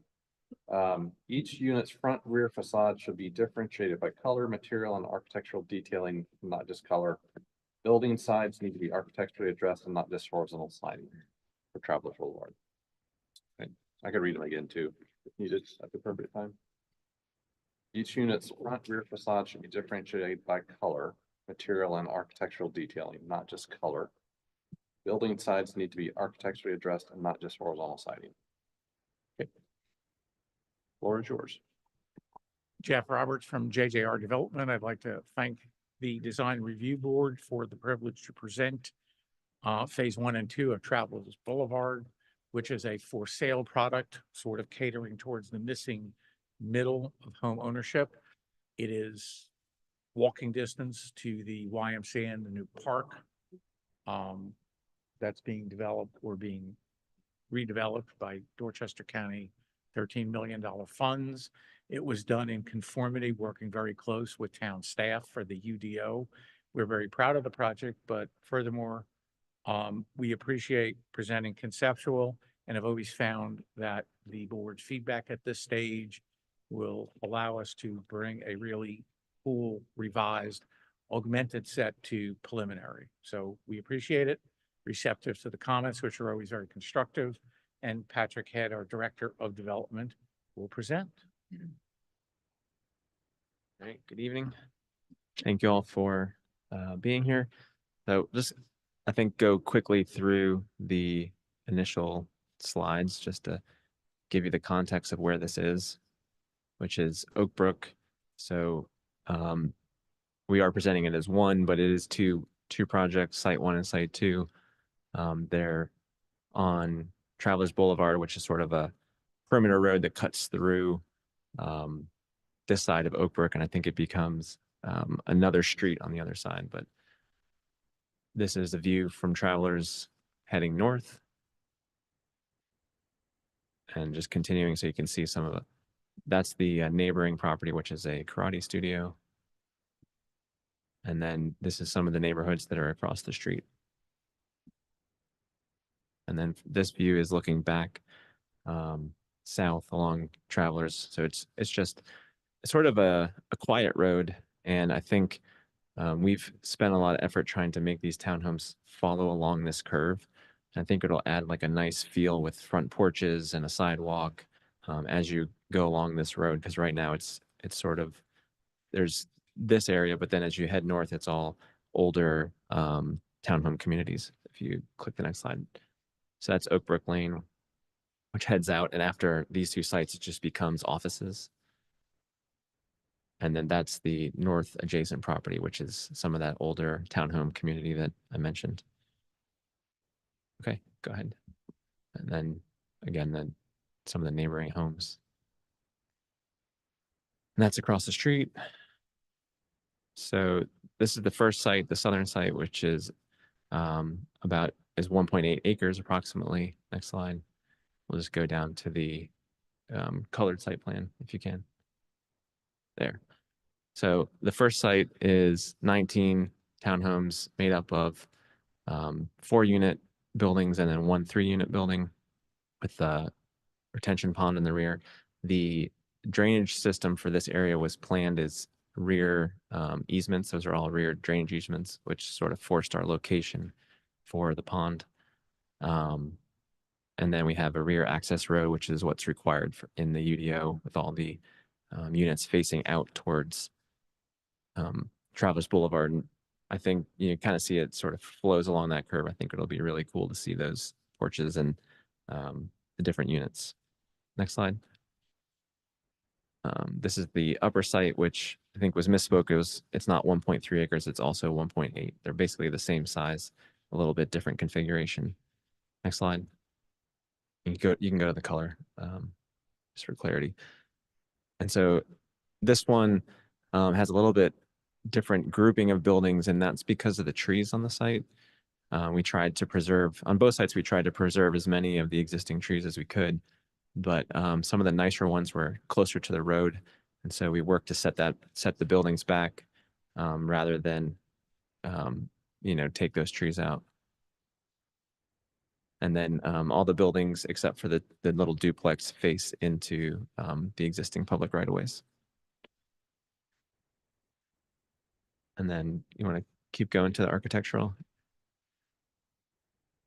So yeah, you can stop there and then I'll do the color one. So these are the typical elevations of the buildings. There is a view of the 4-unit buildings as well, but they're basically the same. They're all horizontal cementitious siding with board and batten siding highlights in the front gables, and on the side and rear, we have also included gables just to break up the massing and try to define each unit as an individual residence rather than one building that's a block. And then, yeah, you can keep going to I think the last slide, there's a color. There you go. So we haven't picked out colors yet for the project, but this kind of just shows you the differentiation of the units. We'll see shutters, and there's 6-foot porches on these buildings. We did look at larger porches, but we had trouble with the trees in getting that to work. So we had to maintain the 6-foot porch. Yes, there's a porch. You can see there's like a little bump out that has the small window. If you go back 2 slides, so you can see that on the ground floor, there's sort of a little powder room that pops out in the front and sort of defines the space so that it separates the porch space from the neighbor's porch. And it's not a flat roof; it's a sloped roof. Correct. You don't have to look at your neighbor. Yeah, so basically the porch, the little powder room acts as a wall that separates the porches from each other so that you're not just sitting out there.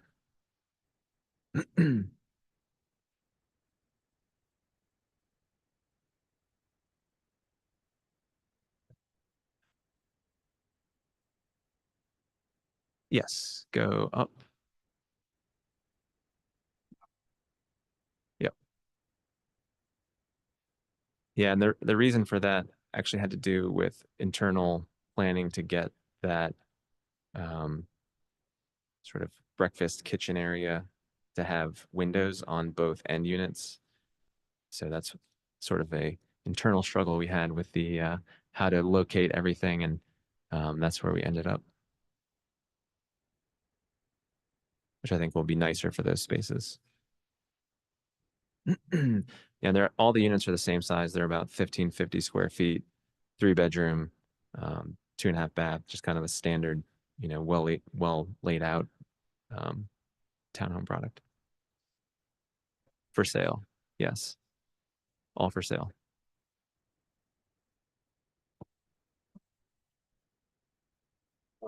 Okay, so then could you go back to one of those site plans? So, Chris, you're. Thank you. This one I can see, but just looking at the site plans, where are you envisioning people can enjoy some space outside? Whether it's throwing a ball or sit in the park or whatever. One of the great benefits of this location is it's walking distance to the YMCA park and the trailhead to the Branch Creek. Sawmill Branch. Yeah, Sawmill Branch Creek walkway. Yeah. So we envision people using that area. It's also, locationally, its proximity to restaurants and shopping. I know a lot of it's drive, people drive to get there, but there's actually sidewalks here to get to all of that. So I think we envision people using their porches, some of that outdoor space under the trees, but they're also locationally very easy to get to, some really great amenities. And, a bonus to the site is this YMCA park that's getting redone this year, which is awesome. Have you got sidewalks along the street? Yes, we will have to provide sidewalks along the street. They're not in this drawing, but no, there's an existing sidewalk on Travelers across the street from us. So I think some of my initial comments, I mean, this is just conceptual, so it's kind of a conversation is, 6-foot porch is kind of the minimum. It's more like a stoop with a chair on it. Yep. Whereas if y'all could consider, sounds like you have, but say it anyway, just at least 8 feet, if not 10, that just creates a porch that you can have lunch in and just do more things. And one of the other things, I think you did it on your Droz Road project, is if the end units, at least maybe the primary end units on this corner or something, has a wraparound porch. Mhm. That was done very successfully at Daniel's Orchard. So probably the best example I've seen, and yeah, and it really helps create that streetscape as well. Sure. And I think that a couple of other folks have done that in the last couple of years. So that really becomes kind of a built-in amenity for that unit, just something to think about. Yeah, we can take a look at that. It worked very successfully at Rose, but Yeah. That was on 7 acre. Had Yeah. a lot of breathing room, and that site had a walk score of 0. Mhm. Right. And this may Yeah. have a significantly higher walk score, but the concept of the background porches, I think was a very, very good suggestion to be incorporated. Got a cool factor on it. Mhm. So I agree. that's something shocking we may see back and forth. Well, 6 is better than 4. 6 foot better than 4 foot. Yeah. Do for, but respect, really, we did not overreach. As a matter of fact, with many compliments from the tree board, we really took great pains to save some of those nice trees instead of, insist on removing them, and that sort of drove this particular site. And we didn't do it as a rental site because more home ownership in the town for people that take pride in it. It's truly a missing middle type of product. For a first-time home buyer in South State, our preferred lender, going to do 100% financing with no PMI. I like the looks of the building though. The buildings are simple and they're small enough so that you don't need to get real elaborate with different Yeah. materials and things. Yeah. And So I you think to made them address the affordable. comments and- that you read from Peter, I totally get where he's coming from with that. I do think, personally, if you did too many different facades on this, it would get really busy. Yeah. Um, Again, my concern, and I don't know, again, we're just talking, this is discussion, is the porch. Because basically with that size, if somebody, basically you can walk out and smoke, that's about it. I mean, if that's your thing, but I think so it doesn't really offer a whole lot. So that's just in talking. Yeah. Now, if you had the wraparound on a corner, I would be beating you down to have, it'd be like to get the one that's on the Right. end, to have Yeah. something different. Yeah. Yes. I- So No, you're right. A 6-foot porch allows you to have seating. An 8 to 10-foot porch allows you to have a table. Right, Well, it also but- helps build community within Right. this neighborhood because people are sitting on the porch having a good time. You hear the kids next door or whatever. I think I wouldn't understate that. I mean, the numbers have to work obviously, but if you lost one unit and it meant more units could have wraparound porches or deeper porches or whatever, I think it would be more successful. But Well, if you at least get half of them, We'll study it. if half of them could be 8 and you didn't have enough room on the other half or a Mm-hmm. third or 2/3 or whatever. But they don't necessarily all have to be 6. Some could be 8. Right. We'll study it and Yeah. maximize porch depth wherever possible. It's my takeaway. Yeah, I And agree. we also incorporated a great suggestion that you had on droves with the rear gable to avoid the monotony of the back view. And we actually listen, and these have the same protocols. we need to look at the other site plan just in case. Yeah. It's up. Yeah. 4 units. These are 5 and 3. Yeah. Got some questions. That's right. Are these porches gonna have sidewalks going to the sidewalk network that you plan on building? Because otherwise, it's just gonna be a place for people to probably- park there or grill. I think they would have some kind of, you mean like a walkway from the porch to the sidewalk? Yes, Mm-hmm. because it's your front door, so you need to have an access that way. Architecturally, it would look weird to Sure. just stop at grass. Speaking of which, have y'all thought about splitting that up in terms of the roof line? Because it all looks like one building.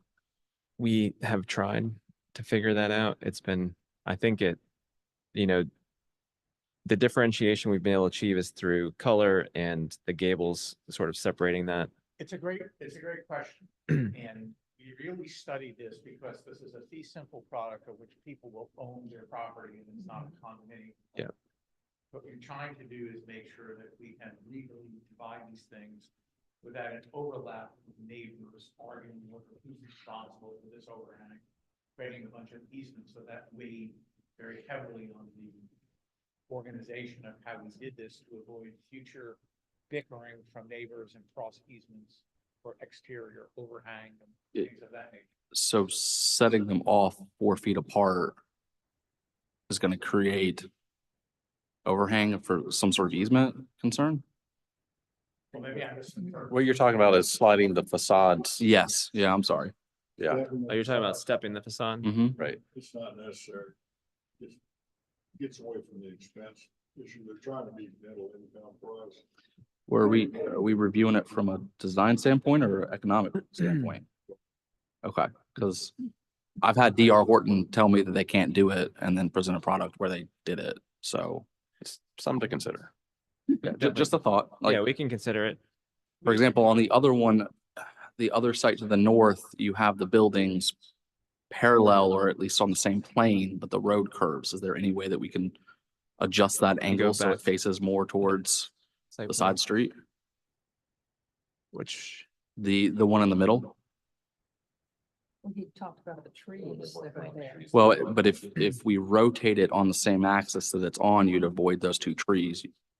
You may lose a unit at worst, but at least you have something that looks like it fits along the road. It's more organic. What's the setback between buildings here, Tim? I mean, I imagine it would be 10 feet max. Yeah, Yeah, it's, in this instance, it would have to meet the building Building code, which separation, is 10 which is feet. 10 feet. Well, you want to keep 10 I- feet for fire protection. we can look at that. I think, I might slightly disagree because I think, having rotations to the street actually sometimes brings interest and, differentiates things. And having that green space sort of triangular shaped, it just, It'll be. I don't think it's bad. I guess it's just different. Yeah. I mean, I'm talking about sliding the right-hand side back 5 feet and the left-hand side up 5 feet. I'm not talking about, You're talking about rotation. yeah, just slight. I mean, not nothing drastic. I thought you meant getting parallel to, Oak Brook Lane. Well, I mean, by rotating it slightly, you would become on the parallel, not up towards the road. I'm not talking about moving it. I'm just talking about Yeah.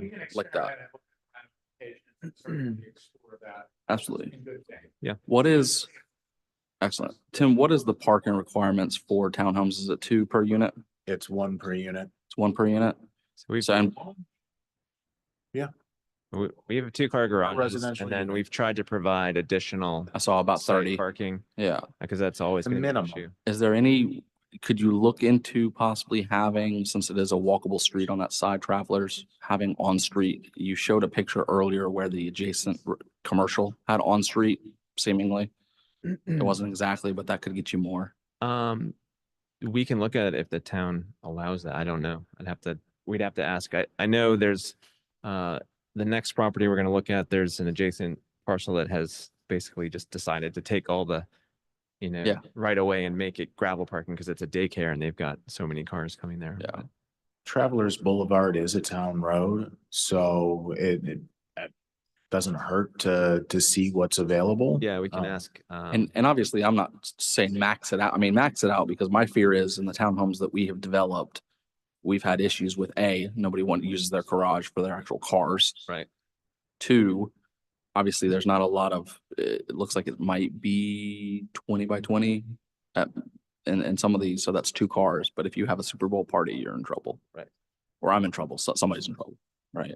So that's my fear. So if you could like dot maybe 3 in groups of 3 along travelers, Mhm. have a little landscape island in between it, it adds to the streetscape of the ones facing travelers, but it also provides you additional parking. The sidewalks, More park, you got 4 parking spots per unit. You got 2 in the driveway, 2 in the garage. And then they got parallel parking in the back along the detention front. Their problem's parking. They meet the minimum requirement. Mhm. That's all we got. to enforce. Yeah, I think the other site has more off-street parking too. They've got 4 per unit. They've got adequate parking. You don't need to close the street of it, on street road. I was looking at more for the benefit of additional parking as well as adding to the streetscape, not just the numbers of parking. Just consider it. Yep, just think about Leave it at that. Have you considered, trash? You know, an interesting. Are they having the green? And really, Could George, be road take that, carts. consider trash, where they're keeping it, how they get rid of it, all that. The right answers are gonna roll off Brad. Yeah, I think they're gonna have roll-offs, but And you're keeping those in the garage, I guess. Okay. All right, any other comments? You need anything else from us? Is that enough? I think we have enough. yeah, I think we're good. You have another comment? What was the siding material? Cementitious, so I don't know the Hardy brand, but can you actually, I want to show you one detail real quick, just so it's, can you go to the one of the floor plans of the multi-unit and then we can move on. While you're looking for that, one thing. Zoom I've in on seen that garage plan. successfully on projects is, I know you're just showing it a detention pond, Mhm. but if you really think about those edges of that detention pond, like even if it's a low, very low bulkhead, Mhm. it sounds scary and expensive, but it's, the one I'm talking about is not, it's just a foot Yeah. high maybe on one side or one We actually end, already or- have one in the lower site because there's a big oak tree that's, Yeah, I saw that the one. arborist called out as like the nicest tree on the site, and so we're gonna build a little wall around it and then. No, I think beautifying Yeah. the detention pond and making it sort of a visual amenity You could- is Something a good nice. idea. It doesn't cost very much and it adds a lot to the ambiance of this little, these little. Yeah. Even if that bulkhead, even that bulkhead, you could put, and it's kind of like that, you can put a low bulkhead on either side of it that runs the length of that. Mhm. And it just makes your grading work a little bit better. Maybe you can put something on that edge, but visually it gives the homeowners something to kind of look at. And it, to your point, it's not expensive. It's a nice visual feature from my neighborhood. Right. Yeah. Right. Expect to see something like that in a rendering. Yeah. Yeah, and our landscape architect is engaged, but didn't start when we had this ready, so. Although we needed the moral support. We of did. Marie Freer. She had a child to take care of, so we'll handle it without you today, Marie, but she'll be. Well, back. we can move on to the next one. It's fine. You wanted a detail? You had a detail to go over? I was just gonna show you like a rear, it's okay. I think it's too hard to show in these drawings, so. Yeah, it'll be easier to show next time. On the right track, so. No votes, any other tidbits? All right, Great. good. Yep. Okay, thank you so much. You want Well, to we got the intro next for one. Yeah. So that was for the Travelers Boulevard. Now let's just roll into Cross Creek. Yeah, so the next item on the agenda is proposed new mixed-use development, 108 unit residential and 5,280 square feet of commercial.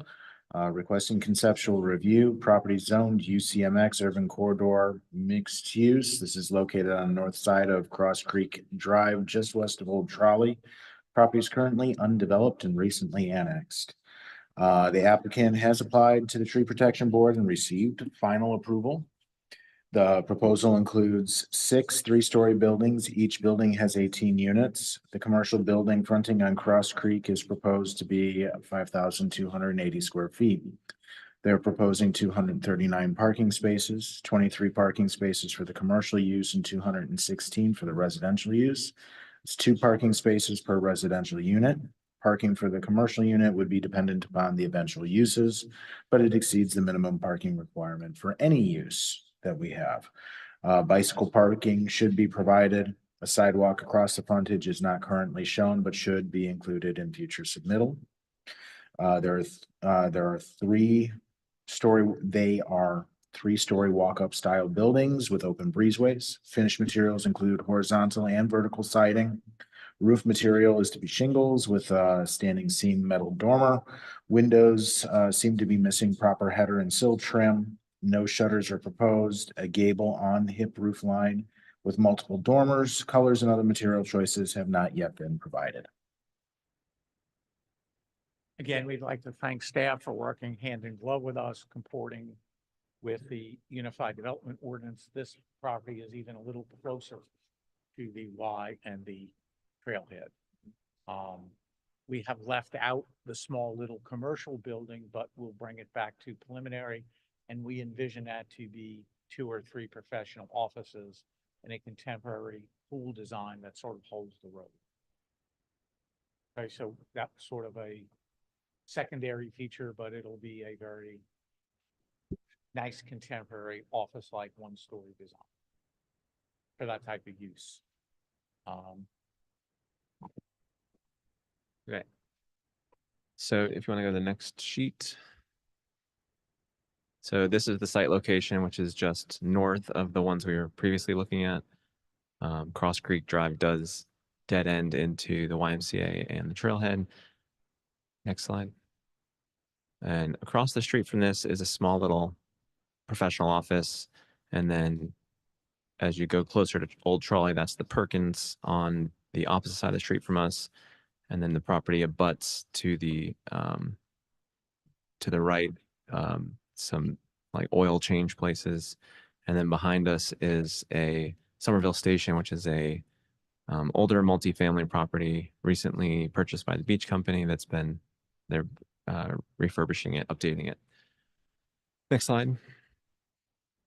So there you go, you can see some of the context. There's the multifamily behind us, little office across the street. I believe that is a like a retirement building, the multi-story building there. And then the Perkins and Midas on the corner. Next slide. So this is approaching from Old Trolley. You can see the Perkins parking lot and the Midas, and our site is the grouping of trees. This is from Springview Lane, which is directly across from the street, across the street. And the Midas at the corner. Next slide. That's the daycare that I mentioned. You can see, as I said, they took some of the right of way and created parking. And the Perkins. And that's the small office building across the street from us. And down Springview Lane is groupings, I believe they're duplexes, small little duplex townhomes. Okay, so this is the site plan. We have what I like to call a dry wetlands on the site, which is basically fills up sort of this time of year with moisture, but mostly dry all year. We're preserving most of it, just crossing it with the parking. And we're proposing to bridge it with a small kind of wooden boardwalk. Part of the challenge of the site was that kind of cutting through the middle of the site and then trying to preserve as much of the existing, very tall pine canopy that exists on site. We worked with the tree board to try to keep as many as we could. And what that entailed was eliminating a pond and installing underground detention. And we also elected to eliminate a clubhouse on this property. We decided that because of the proximity to the YMCA, we would provide a small pool for the residents, but they could use, sort of those facilities rather than building another clubhouse on the site. And that allowed us to preserve some more of that area. And then you can see at the plan bottom right, the small commercial building that would be behind the Midas building and across the street from the Perkins. That would be a, 1-story, more, kind of contemporary, but simple modern office. And the parking lot behind that is for that building. The remainder of the parking is for the 6 residential structures. Okay, go ahead. Next. So these are just the landscape architects plant materials. Next slide. You can keep going through the surveys. You can see there's quite a bit of trees on the site. Keep going.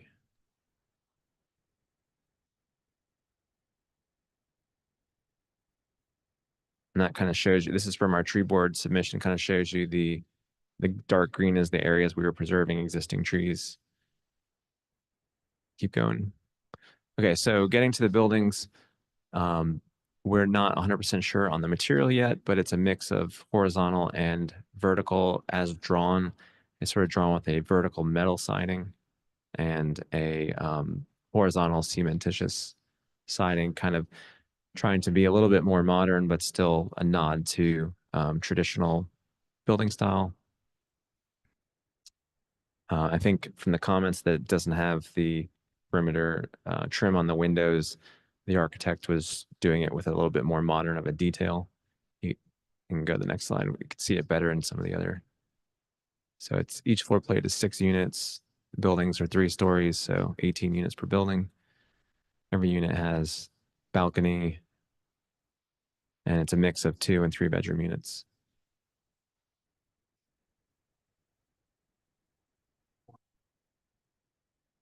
I cannot read it. Well, I can probably read this.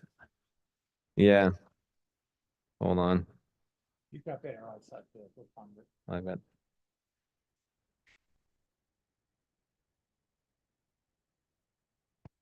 I can find the sheet. There you go. Not fair. You have the digital help. Yeah, and so that you can see kind of played a little bit with the roof line and stepped it a bit to try to break up that mass and give a little bit of visual interest. Next slide. And you can just, I guess if you just go to the last slide, we'll show the color image and then. So we haven't picked out colors yet either, but this kind of just gives you an idea of the differentiation between the 2 materials. You know, the vertical siding has sort of like a metal, was described to me as like a spacer. I'm not exactly sure what he called it, but, and that's why the windows didn't have a trim. They were being used with a little bit more modern of a detail. We tried not to do it formulaic and specifically for the site to bring it sort of into the 21st and a quarter century and not give some sort of formulaic multifamily plan that a syndicator would normally just stamp out. We really gave this some thought, and this is probably the 5th or 6th iteration because we didn't really like, again, the formulaic nature of how this was resolved from the elevations. All right, let me read.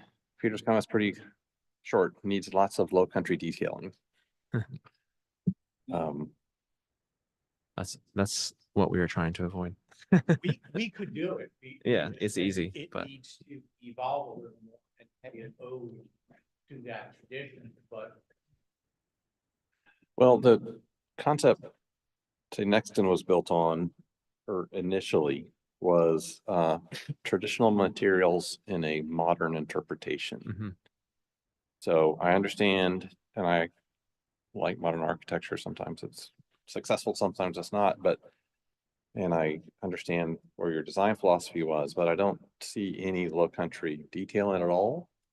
I don't think it's like you need to recreate Disney World and this building's been here forever.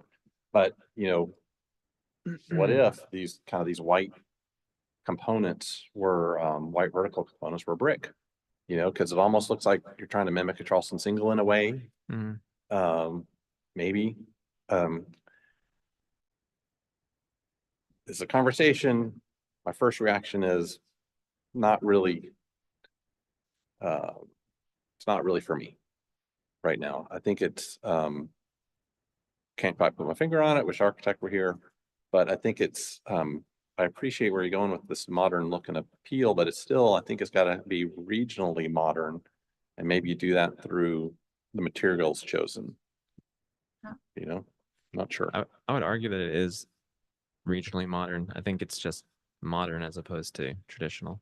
So, I mean, I think you could take the white off this, put standard siding and standard window details, and it would look very traditional. I mean, in my opinion. Patrick, how about the windows? Could they be a little more traditional in design, and that might make it look a little different, you know? those are in our studies, so we're not reinventing the wheel. By doing that, we actually looked at different iterations and have that in successive file. Yeah, no, for sure. The purpose for this is sort of to get feedback, but we wouldn't be reinventing the wheel. These are for rent. Yes, for rent. All twos and threes. So Yeah, it's not sale like the other. I kind of am going the other way. I kind of would rather have a little more modern. Just like you can go to any of our beaches and see the most beautiful low country house, but it's modern. Do you see where I'm going with that? Yeah. I'm okay. I like sleek. Again, this is for rent. And so maybe we can somehow come to a middle with this, but I like windows. I like black trim. I like sleek. I think that looks good for an apartment. I'm like you.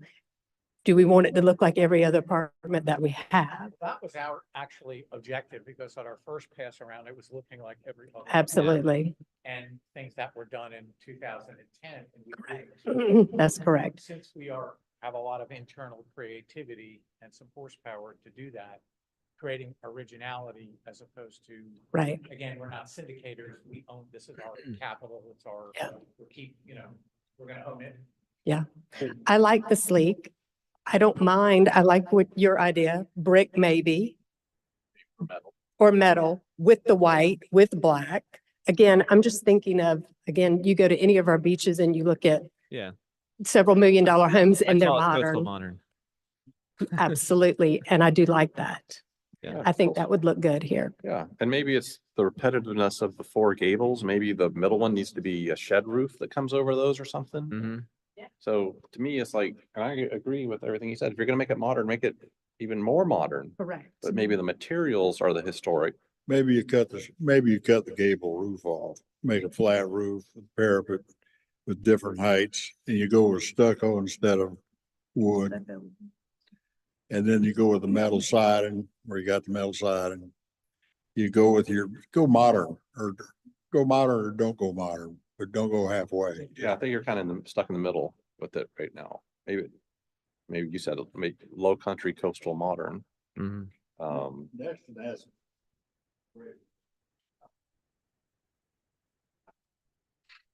We don't look at those. Avert your eyes. We will try for we weren't trying to emulate a Charleston single form here. So this doesn't have anything to do with Charleston, and that was not our intent. But we would like it sort of low country modern, and it's not coastal, but I think we can tweak it around.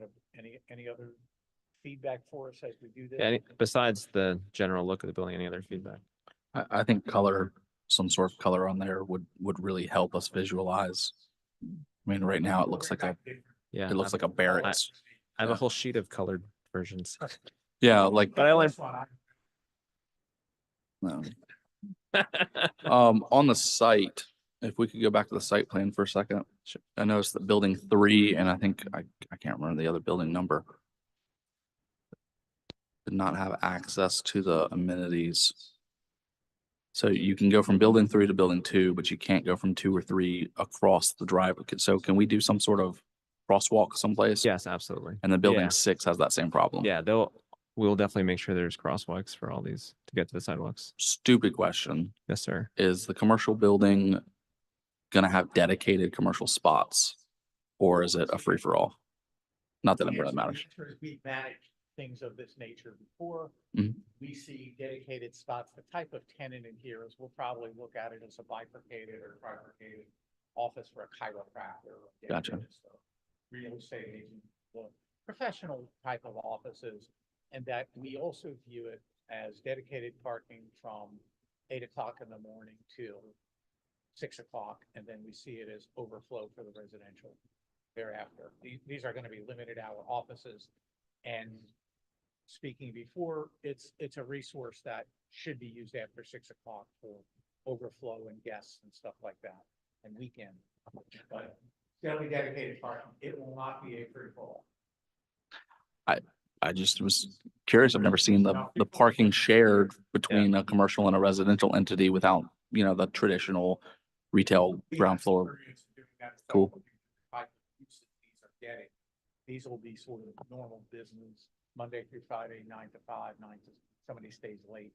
But then you'll see most of the people out there, and then the property management will put permits on there. We don't like free for all. It's bad for space. Without, the ground floor retail. Yeah. Using scarce resources, and in addition to this, we're doing underground detention at significant cost, as Mr. Boucher would know what that costs. to save a bunch of trees and get some green space. So we were really trying to maximize how we use this site. And shared parking is a cool way to do it, especially with those spots on a limited use professional office 9 to 5. Couple of little minor comments and we can move on is, the biggest concern I have on the site plan is there's a lot of dead end parking. Which the town typically in the past has not liked because of an accident that occurred a few years ago with a garbage truck backing up. So that's something to think about. And I think I don't know what the answer is. Maybe you loop it somehow, but there's like I said, pretty tragic accident with garbage trucks backing up. And so I wouldn't keep that in mind. And then as you consider this drive on the right, maybe if there's specialty paving in that particular drive or something so that it slows the car down and it really begins to feel like a street rather than driving through a parking lot. And the last thing to consider is in a similar situation as this, we've kept those existing pine trees. I know you did kind of in the center. That really, if you could keep some between the street and buildings 2 and 3 and maybe commercial building, keep some of those existing pines. It really gives you a lot of verticality that's already there with the plant, with pine trees. And it really is impactful, even if it's just a handful. Maybe you've done that with the cluster to the right, but if there's an opportunity to save them between the building and the street, I would just like you to look at that. Just a suggestion. We'll take a look at it. Sure. Nothing has happened at the site yet. Nobody has denuded it. Flattened it, and we got A+ from Danny Burbridge and. There you go. With an attaboy. There you go. We, at this moment, we can certainly study that and see if there's an opportunity. Yeah, I think it's really just building 3 where there might not have been healthy ones, but we'll look at it. Building 2, it has them at both corners. And the commercial building has a whole bunch of oaks in front of it. And how are you? I mean, I know it's kind of getting into the weeds, but how are you? And you're gonna just consider dumpsters as you move forward and how that truck's gonna circulate the radii and where that location is, or if you have compactor, that's gonna take a lot of room. But yeah, or a compactor takes a bunch of room if it's one compactor. So We will study it with our civil engineering team, and we will come up with an optimized solution. Better as we can. Don't let Troy like you. No, as a matter of fact, we didn't invite him here, but he's here. I mean. is there anyone else that would like to speak to this project? No. Okay. Any other comments? You have anything else for us? You need anything? Okay. I think it's been very helpful, and now we'll try to maneuver the elevations into something I think incorporates some suggestions. See if we can't just hit the sweet spot. But very helpful. Thank you so much. Take care. All right. Next is 410 North Gum. Thank you all. So the next item on the agenda is a request for approval of proposed exterior painting of the building. Property zone DMX, downtown mixed use. It's currently a multi-tenant commercial space. They are requesting to repaint the building from pink to blue. Before the applicant gets started, is there anyone that has any concern with painting this building from pink to blue? No. With what? They're gonna paint the building from pink to blue. That's all they're doing. It's fine. Someone like to make a motion? Make a motion to paint the building whatever color you want. Okay. That is the fastest ever. Whatever you show on there. Yeah, we just want to go with a nice soft, it's called faded sunflower blue. Can we see it? Yeah, actually, I think it's a big What's your improvement. choice? I think so too, and it's next to a yellow. Yeah. It'll be lovely. It's all good. Yeah, So like the darker, a little bit The- better, so that look baby blue. but Yes. Yes. Plus the lighter blue is going to get faded quicker. So the darker blue. Made a motion. You want to restate your motion? It was, Paint the darker blue. Second. okay, there's a second. Any in favor? Say Aye. any opposed? Aye. Right, thank you. Up and down. mic wasn't on at all. No, so we did. Tim, did you get all that? Yes, I got, Bill made a final with the condition for the darker blue. I believe it was seconded by Justin. Yes. And then that was a 5-0. Okay. Next is 1605 Central Avenue. All right, so the next item on the agenda is a request for preliminary approval of a proposed new Papa John's drive-through located on the east side of Cotton Hill Road, south of Central Avenue. The parcel is to be taken out of the larger Great Co Shopping Center parcel. Property zone GB General Business. This particular location on the site is currently undeveloped. This is a small 1,300 square foot drive-through pizza restaurant. There is public access into the building, but primarily business will be conducted via the drive-through ordering. Access to the site can be either on Cotton Hill or through the shopping center. 15 parking spaces are proposed, which far exceeds the minimum requirement. A screened dumpster enclosure is located on the Cotton Hill side of the property. An 8-foot landscape border on the drive aisle and around the parking is required. Planting materials should meet the minimum planting size required by section 8.7.1C. An address application and lighting plan are still required. Architecture for the building includes a mix of materials, including horizontal simulated wood siding, fiber cement horizontal lap siding, thin brick veneer, and V-groove accent panels. Green canopy over the window and customer pickup area entrance and rear employee access is proposed. Fiber cement V-groove siding being used to imitate a window opening on the side, and standard anodized storefront windows are proposed for the front facade. The front facade and customer access area faces the shopping center access drive and the back side of the Graco hardware. Proposed dumpster enclosure mimics the design of the building and is consistent with the finished materials.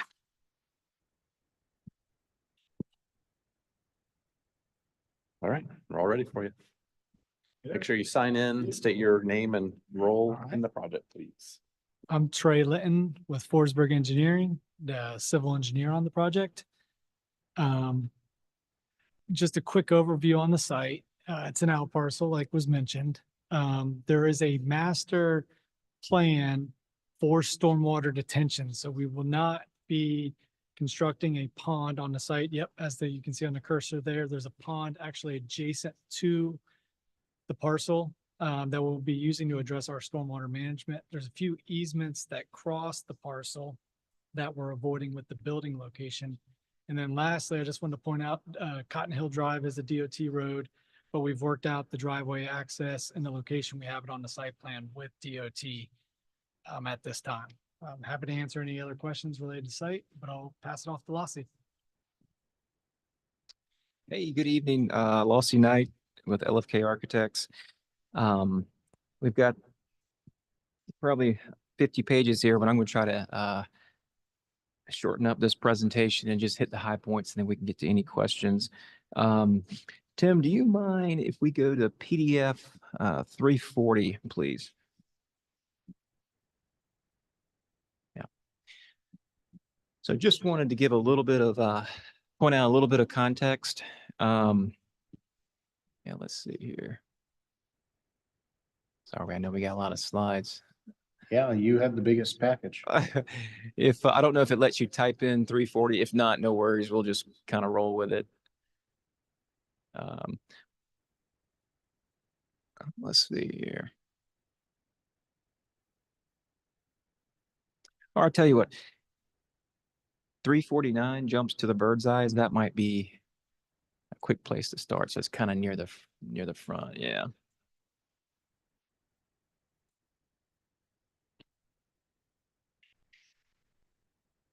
You want the bird's eye view? Yeah, I think we've got two bird's eyes at the front. I just want to just kind of want to.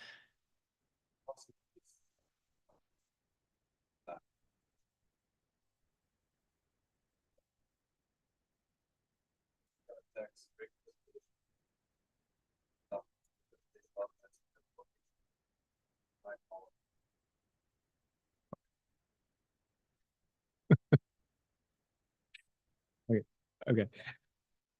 Yeah, we're happy to answer any other questions, but this is, where we started with the corporate model and trying to make it fit into the local context. So this was kind of the end result on the left there. So.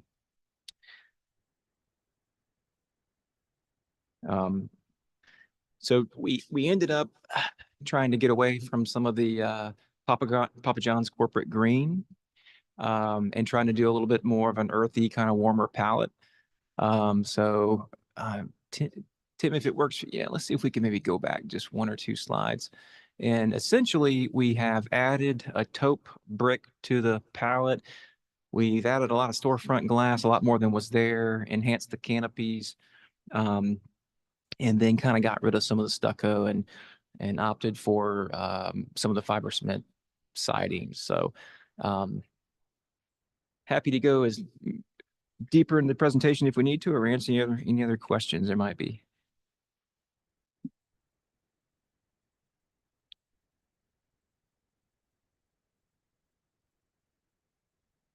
Are you all okay with that color of brick, and did you bring a sample or no? In this case, I'm okay with it. And they're only asking for preliminary. In this case, I'm okay with that brick. Because of the other materials you're using and the context and the shapes you're using, I'm okay with that brick. I don't like that brick ordinarily. Yeah. But in this building, I like the brick. And the colors. And Bill, I will point out too, we've got a close-up of that brick on the exterior materials palette, which is slide 356, and it's actually a good bit more brown. It's okay.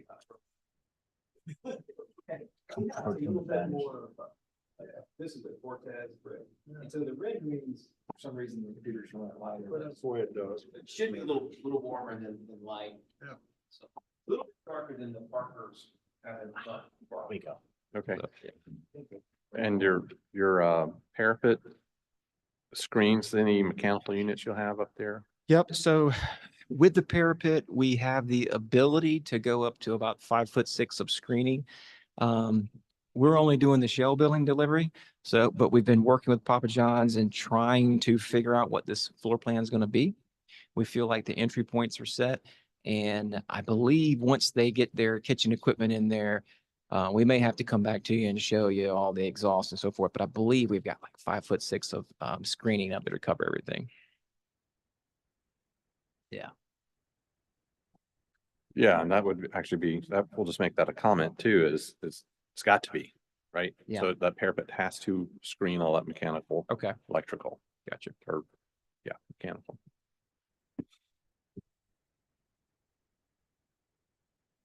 And anything you want to specifically talk about for site civil? I mean, I know you talked about any concerns of anything. Let's just flip to the site plan real quick. So you think the front door is, most of the people are going to be coming from the parking lot, not the rear road. Okay.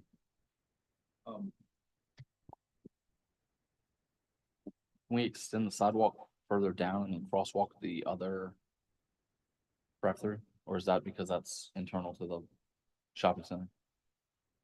Yeah, staff would like to see that extended to this sidewalk here, extend it. There's a connection internal to the overall shopping center. You can kind of see it here. So if we could get that connection here. And then what about further south? Because it has the crosswalk at the entrance, but it does not have the crosswalk at the exit. There's nothing on Cotton Hill over here. And we wouldn't ask them to put in a sidewalk here on this side.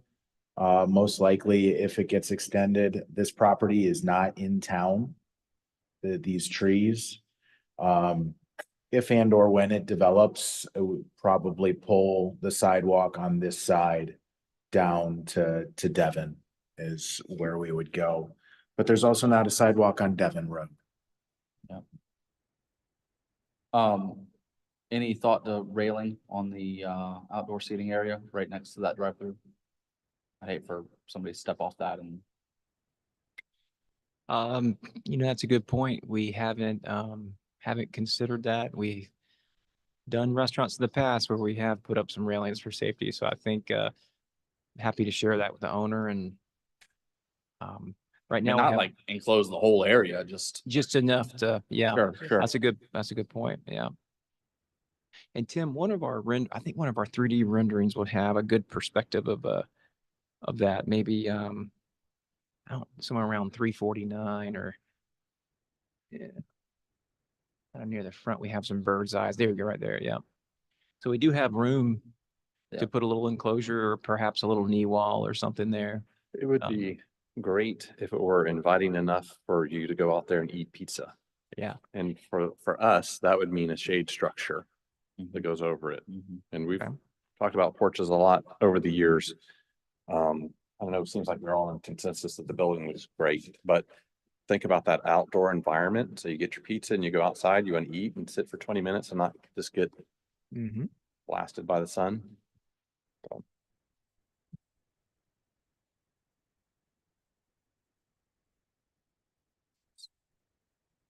Yeah. Yeah, we really sort of pushed Papa John's to consider having a few tables out there because it's sort of a drive-through, grab and go. Very interesting site too, because obviously we're on the backside of the Graco Home Center. Yeah. And happy to go back and present it to them, but I'm just wondering, Chris, if in their mind, if they're thinking people will sit here, but they probably would if it's a nice place. They probably would use it. So we need more of those. We had it, I think last month or the month before with the ice Roosters. cream place. Yep. Yeah, they kind of were taking their porch away and we said, hold on a minute, let's. But I don't know, what is the percentage of people you think are just use the drive-through? 75. I can tell you that that would be me.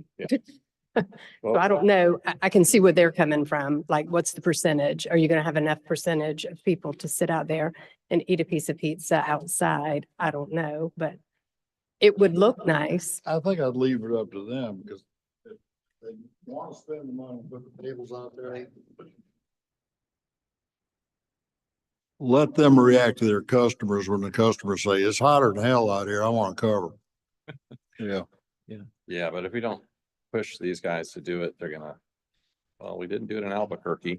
But so, I mean, I think we really need to, I think it was a great idea on the ice cream place a couple months ago, but we really need to, this is our opportunity to create gathering places in our town for these retail places or these, fast food kind of stuff. And I think we need to strongly encourage that. And maybe we change that. I like the concept, but I don't think that's government's role. Okay, well, just something to consider at this point. Yeah, sure. I think their goal was to sell pizza.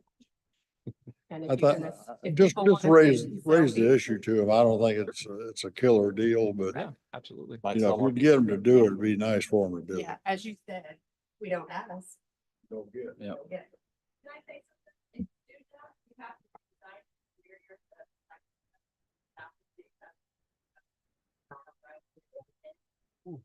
but that's some big things that are. That is. No problem. Well, this would. Okay. Well,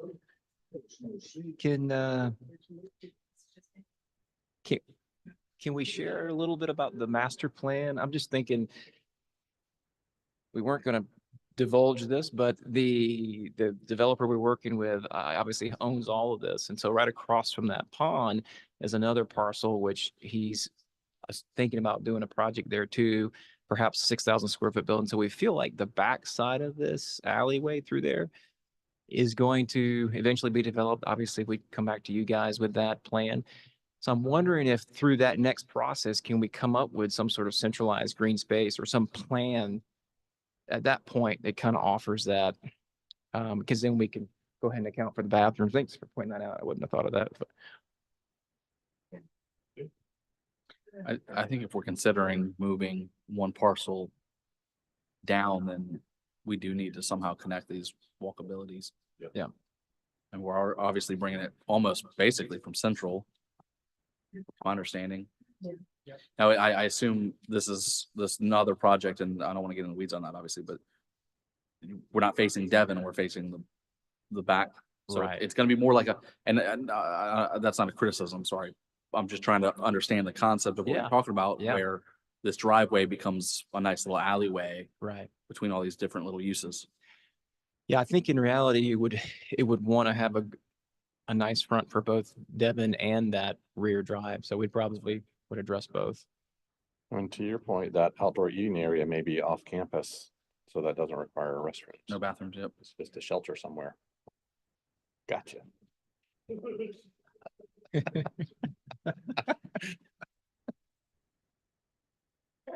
Hey, you can walk over and get your pizza, walk over to the outdoor eating area. It'll be nice. All right, all right. Any, so there, you don't have anything else. They're asking for preliminary approval. Make a motion, accept for preliminary approval with comments made. All right, is there a second? Second. For preliminary, any further discussion or any other comments? Okay, all those in favor say aye. Aye. Any opposed? All righty, thank you so much. Thank you, guys. Next is Yancey Street, 4,500 square foot flex space.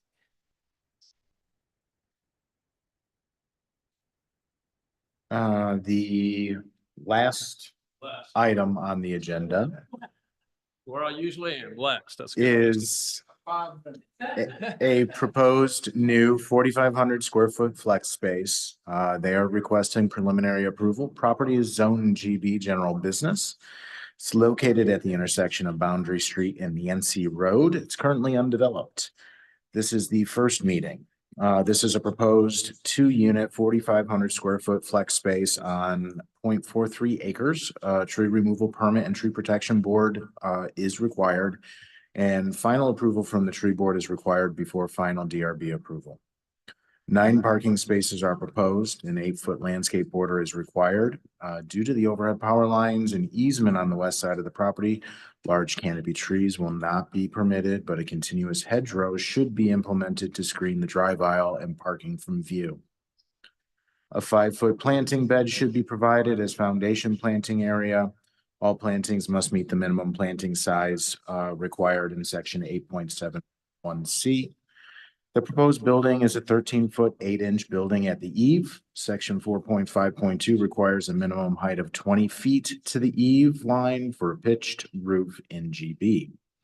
The DRB can provide an exception to this requirement. Windows do not show a header or sill required by section 4.5.2C1. Proposed wall materials include vertical metal panels and a thin brick veneer to break up the facade.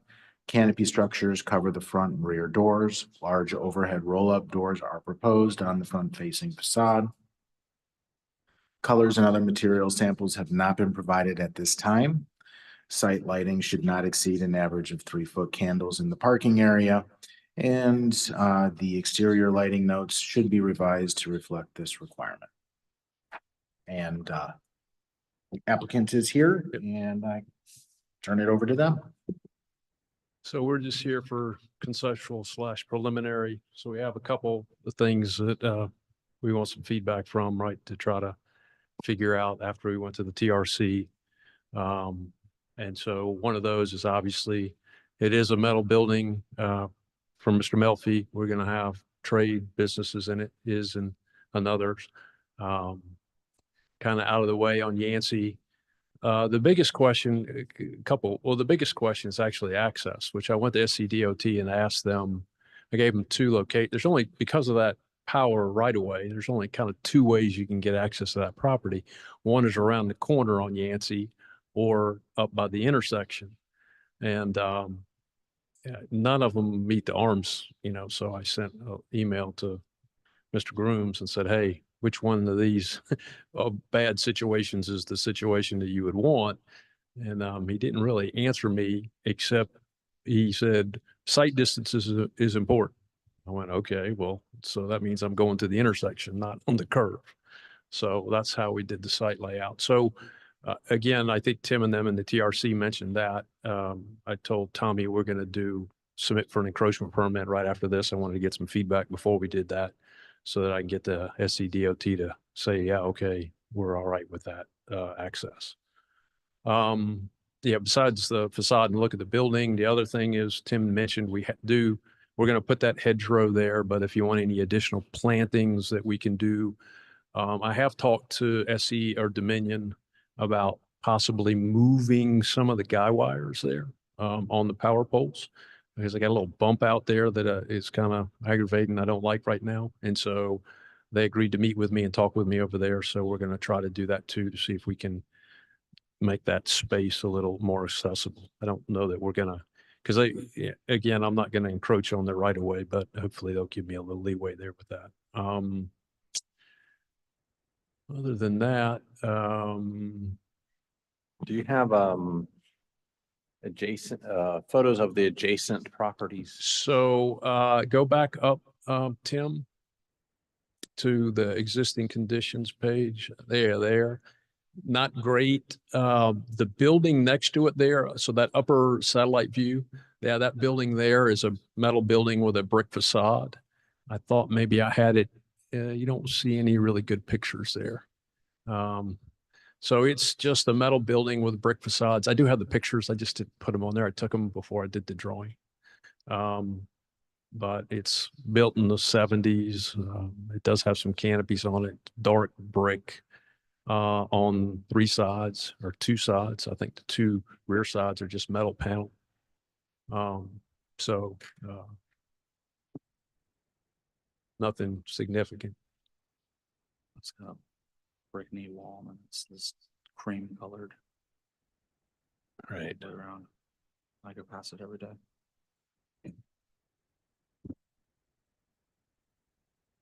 You know, believe it or not, I think that was built in the 90s.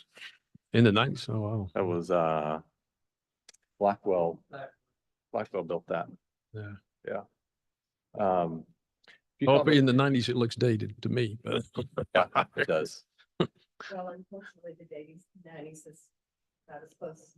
That's 30 years ago, right? Yeah. So I like music from the 90s, right? But it's still 30 years old.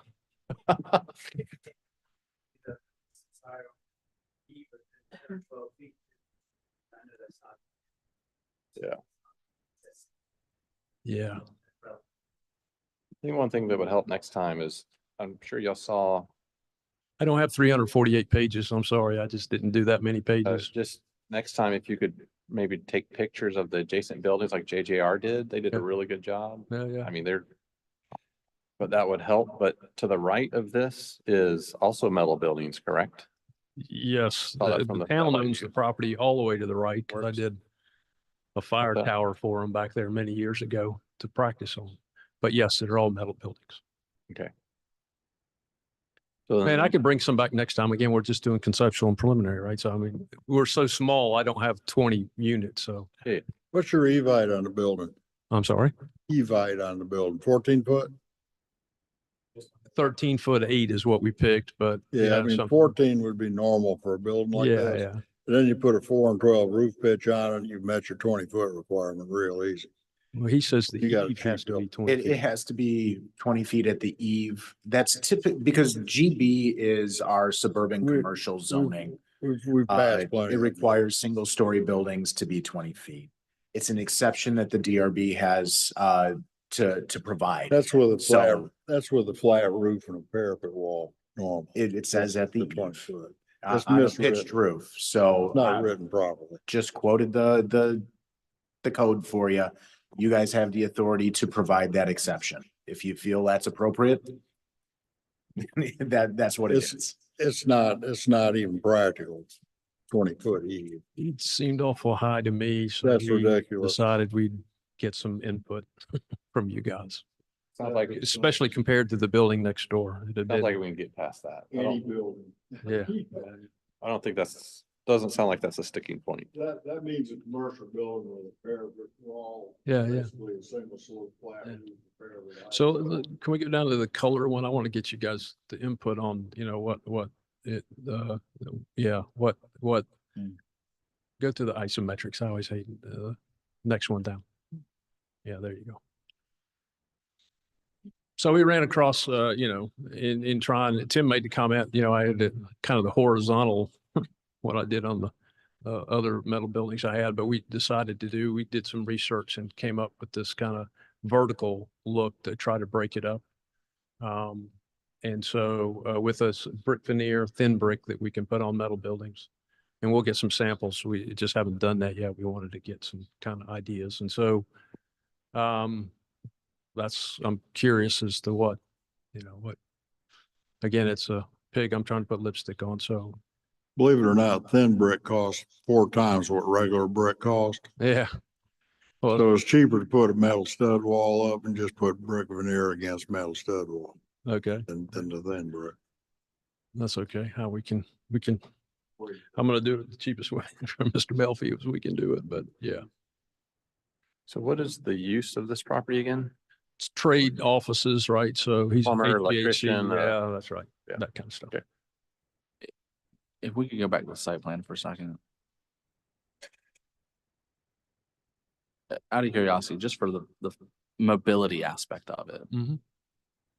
would it make any kind of sense or would it help at all if you took the building and stuck it in the bottom left corner? Because as soon as you get on site, you're immediately making a 90-degree turn. Yeah. Regardless of whether the driveway's in the curve or not. Yeah, yeah. And Wade is notorious for telling you, here's the answer. I don't have one. Yeah. Because that's what he does to me daily. Yes. So, yeah, no, so originally I did it there so that if I had to change the access back to that curve, right? And then so I don't have a problem with sliding the bill, again, Yeah. we were just kind of putting it there till I got a definitive answer from SCDOT, right? So yeah, there would be I don't have any problem sliding it down to the other end. well, if it's rear access, it Yeah. takes care of, at least from my point of view, because I go through this intersection twice a day. Yeah. From Galbon, I can't pronounce it, but I take a left on Boundary. But that way, coming onto site, you wrap around the building and you have plenty of maneuverability for whether it's a tow truck or a big truck or whatever. It'd make more sense for your users as opposed to getting onto the property and immediately having to do snake through the lot. Does that Yeah. make sense? Yeah, yeah. Plus you can focus the facade up against the building and not have to worry about. Yeah, and I think I agree with you. The kind of key decision to there is what SCDOT is going to make me do at the entrance, right? Well, keep it where it is, slide it and just have the parking lot behind the building. So Yeah. basically you come onto the site, you pass the building on your right, and then you make a right-hand turn into a larger parking area Yeah. that's deep and I mean, you can make that work for either driveway entrance because there's nothing else down Yancey. I mean, there's the fire department, there's our public works, and it's about Yeah, it, that's the all. dead end road. So you're like Tommy, saying move it to you gonna the, occupy this by yourself or you gonna have a tenant? May have a 10, Okay, but I was gonna put it in 2, but I may only be in there. I'm not exactly sure. well, you need to figure it out because it's gonna make a lot of difference where you put that building on the site. As far as your accessibility to the garage doors. You plan on one tenant? Okay, Plan 2 tenants, him and 1 tenant. 2 tenants, Right. him and 1 tenant.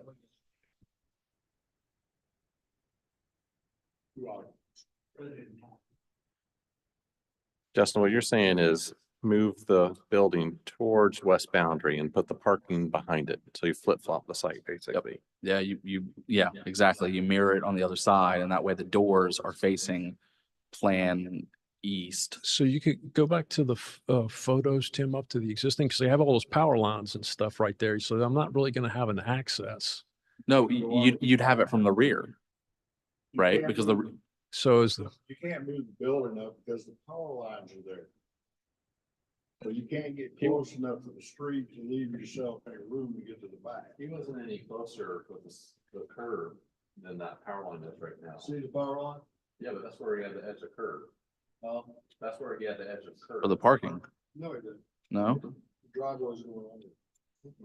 A little yeah, bit. the driveway is under it a little bit. Okay. You can drive under the power line, you just can't.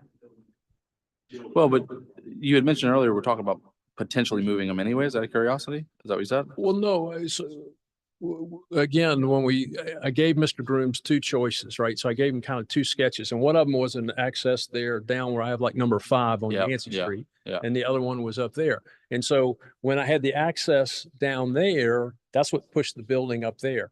That one, I thought, well, I could slide the building down, but if I try to pull it forwards, I can't get a lot of parking. I got to have 9 parking spaces, right? And so it just, the only way I could get the parking on the side, because I can't get it on the back, is to lay it out that way. Now I could, just move that parking lot up to the north side.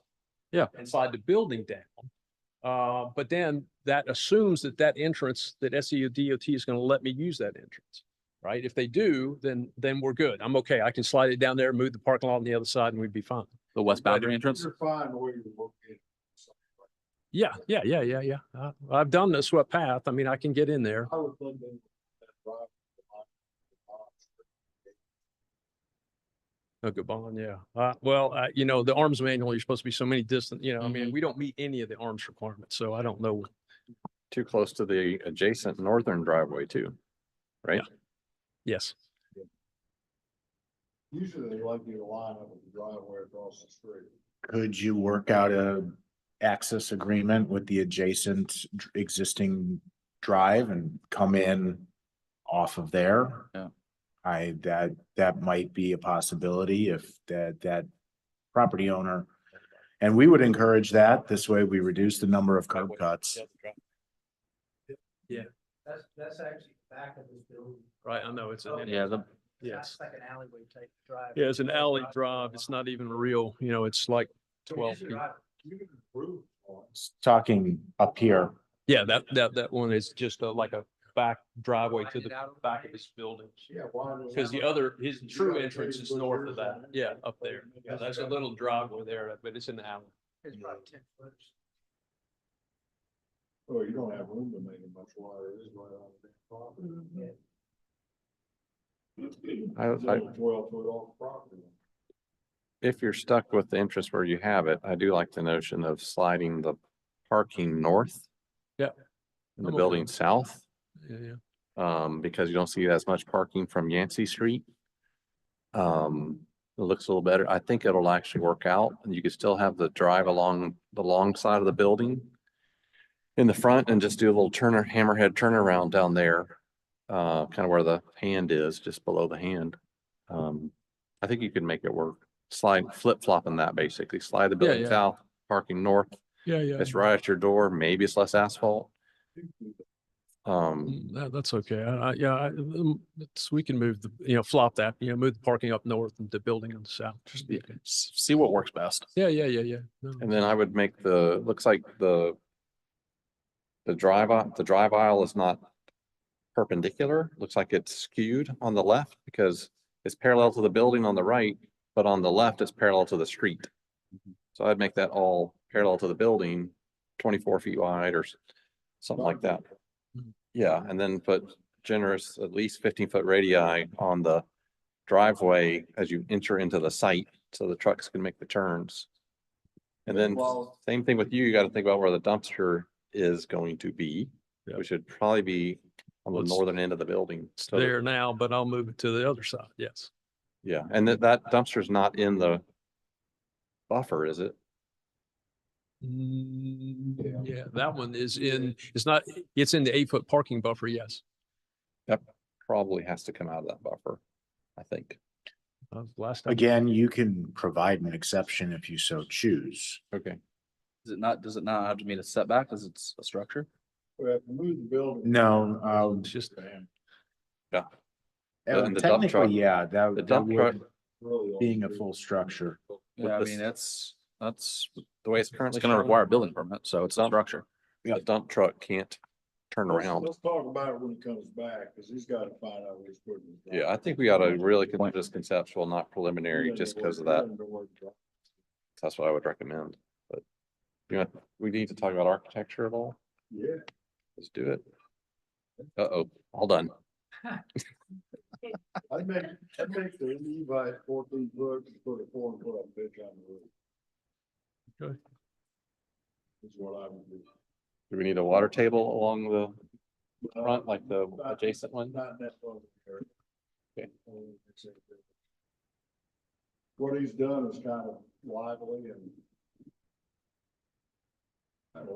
what he's done there with the green and the purple. That purple's actually brick, isn't it? Yeah, it's red. That's not really purple. I think that's what you're talking about, right? It's red. Yeah, it's red brick. We'll bring samples back, but again, we were just trying to see if we were okay. Justin, you're more familiar with this site. Is this architecturally appropriate for this area, in your opinion? I mean, you don't see the front entryway like that with the beams or the V or what have you. It'd be different, but I mean, everything on there is 90s or older, so I think the brick down the street is usually reserved for like the knee wall or the first, the water table wall or whatever we're gonna call it. As opposed to having 3 different distinct columns of brick. Okay, so now at the TRC, that's what I originally had. Okay.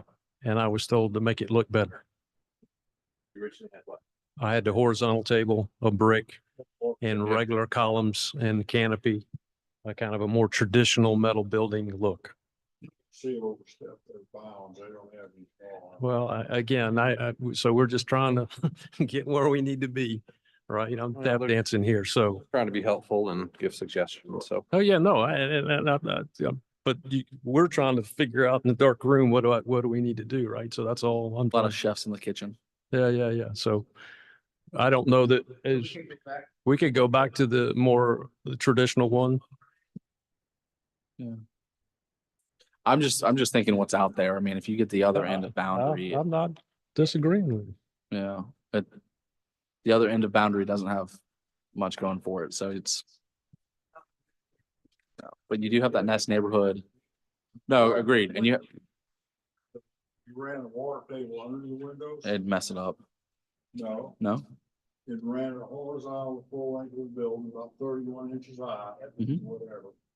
Window on sill height, ran a full length of the building, then you wouldn't have to do it so high with the brick. hmm And you could run your metal panels down to the water table. And the water table will only go about 4 feet at each corner. That's what I did on Farm Road. Yeah, kind of like every. That's what I did on that building. But again, that's how I drew this originally, but then I changed it. But I'd be happy to go back to that. Well, you could do that water table and then keep the center core brick. I wouldn't do that. It's kind of- Well, And if you're putting a canopy on like that.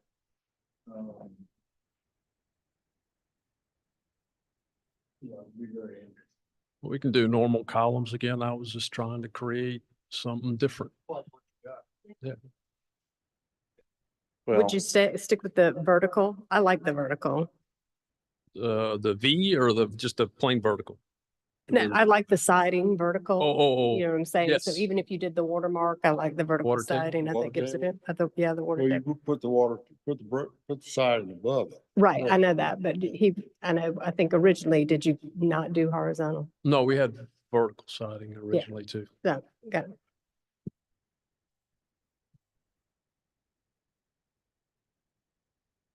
Back to the windows down or do we want that? I like the windows, they're very nice. Big buildings.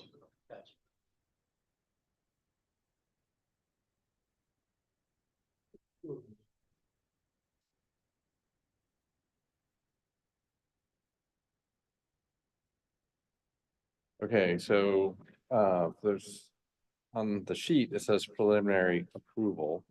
Sounds like, can we fall back to conceptual? It doesn't technically matter per se. It doesn't, the ordinance just says you have to have preliminary and final. I think I would recommend falling back to conceptual because preliminary, we don't really know where the driveway is going. Wait until you get your feedback. I don't know if it makes a huge difference, but Well, so you guys don't have, again, if I move the building, now I'm tied into that. So I'm gonna have to go to SCDOT, wait for them to come back and tell me whether they like that or not. If they don't, then I'm back to, okay, that doesn't work. Now I gotta put the building back where it is now. Just figure out where you put the driveway. Well, we know where, it's not me, it's SCDOT approving it, right? Yeah, but Right, Don't worry about where the building. okay, You gotta worry about that. right, I don't think we really care where you put the building up or down, okay, but we do care where your driveway's gonna be. so Okay. it's gonna work. yeah, but DOT dictates where the driveway is, not us. That's right. And we can't say, you can't say, oh, DRB says driveway's gotta go here, because it doesn't work. that way. Well, But, and I'm more in favor of shifting the parking north. Yep. and the building south. yes. Not a line in the sand, but something to think about. No, and I'm okay with that, but the assumption on that is that the driveway is where it is and that they approve that. Yeah. so SCDOT has approved that location. Yes, but they have not. All I got was this kind of, from Mr. Grooms, this little kind of, I sent it to him trying to get them to approve before the TRC, and all I got from him was, we're worried about site distance, right? So I'm like, okay, so that tells me you don't want the curve, right? So that's why we did it the way we did it. Yeah, that's what I said at the beginning. We're going to immediately apply for an encroachment permit, but I just wanted, because I've already done the site distance lines and stuff I need to send to him. But I wanted to hear a little bit about building location and stuff like that before I did that. If we're doing conceptual, we don't need to vote. If we're doing preliminary, we need to vote. Or I would, So you've heard comments. I mean, we'll come back for final. Like, it doesn't, we're coming twice, right? So, conceptual, yeah, right. That's right. So I'm okay with that. If we vote for preliminary, does it kill it? no. It's just, it seems like it gives them more flexibility to me if it's just conceptual right now. And it, honestly, it probably should have been conceptual. It's not gonna hurt you to be, Well, yeah. And so it's not really gonna hurt or help. I don't have, again, it's a 4,500 square building on one little lot. It's not 15 unit complexes. And so, as Tim said, and I agree, it's conceptual in my mind, this is mine, is if I got some big project and I'm going to get some feedback from you, like the previous folks before us, I can understand that. But this is so small. I said, well, let's just do preliminary. I can't believe they're going to find that many things different that we need to change before final, but yeah. So, but anyways, whatever, again, I don't have a problem coming back again. We just don't want to come back 5 times, right? Okay. Then we're good. Okay, then we're good. All right, thank you so much. Okay. Is there anything under miscellaneous? Tim? Nothing specifically.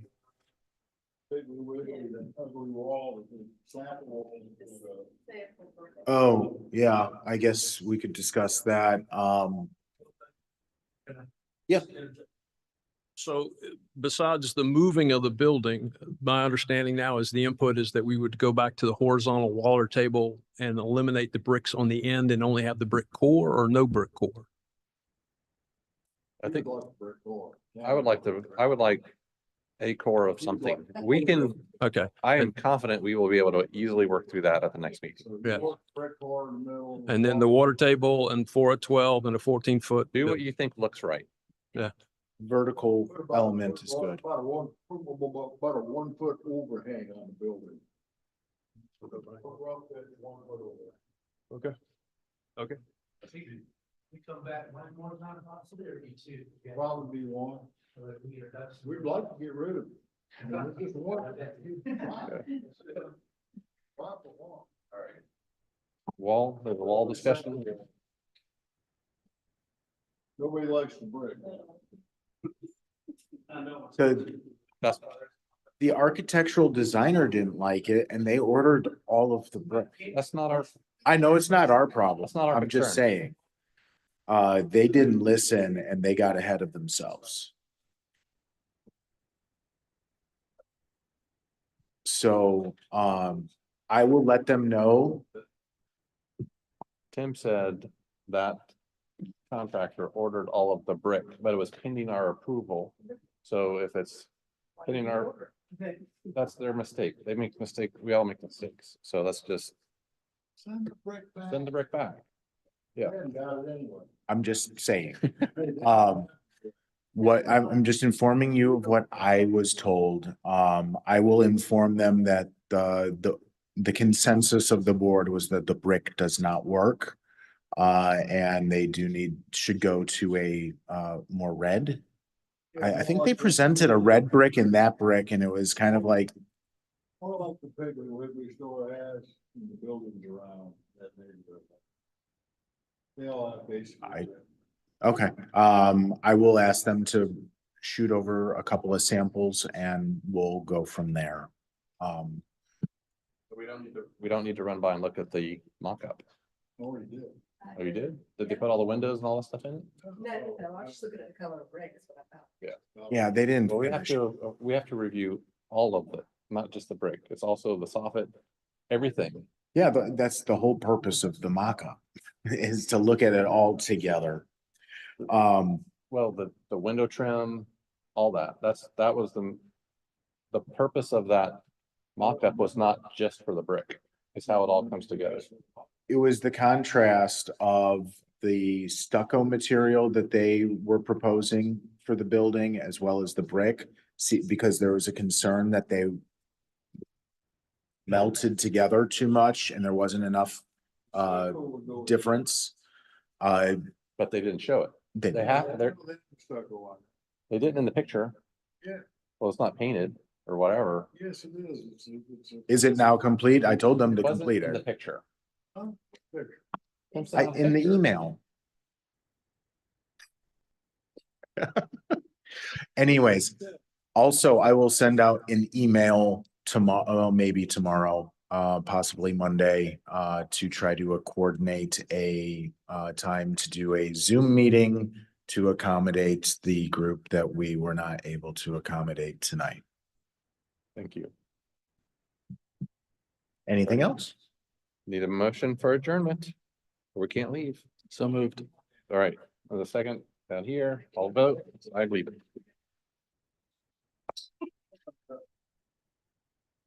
Of course.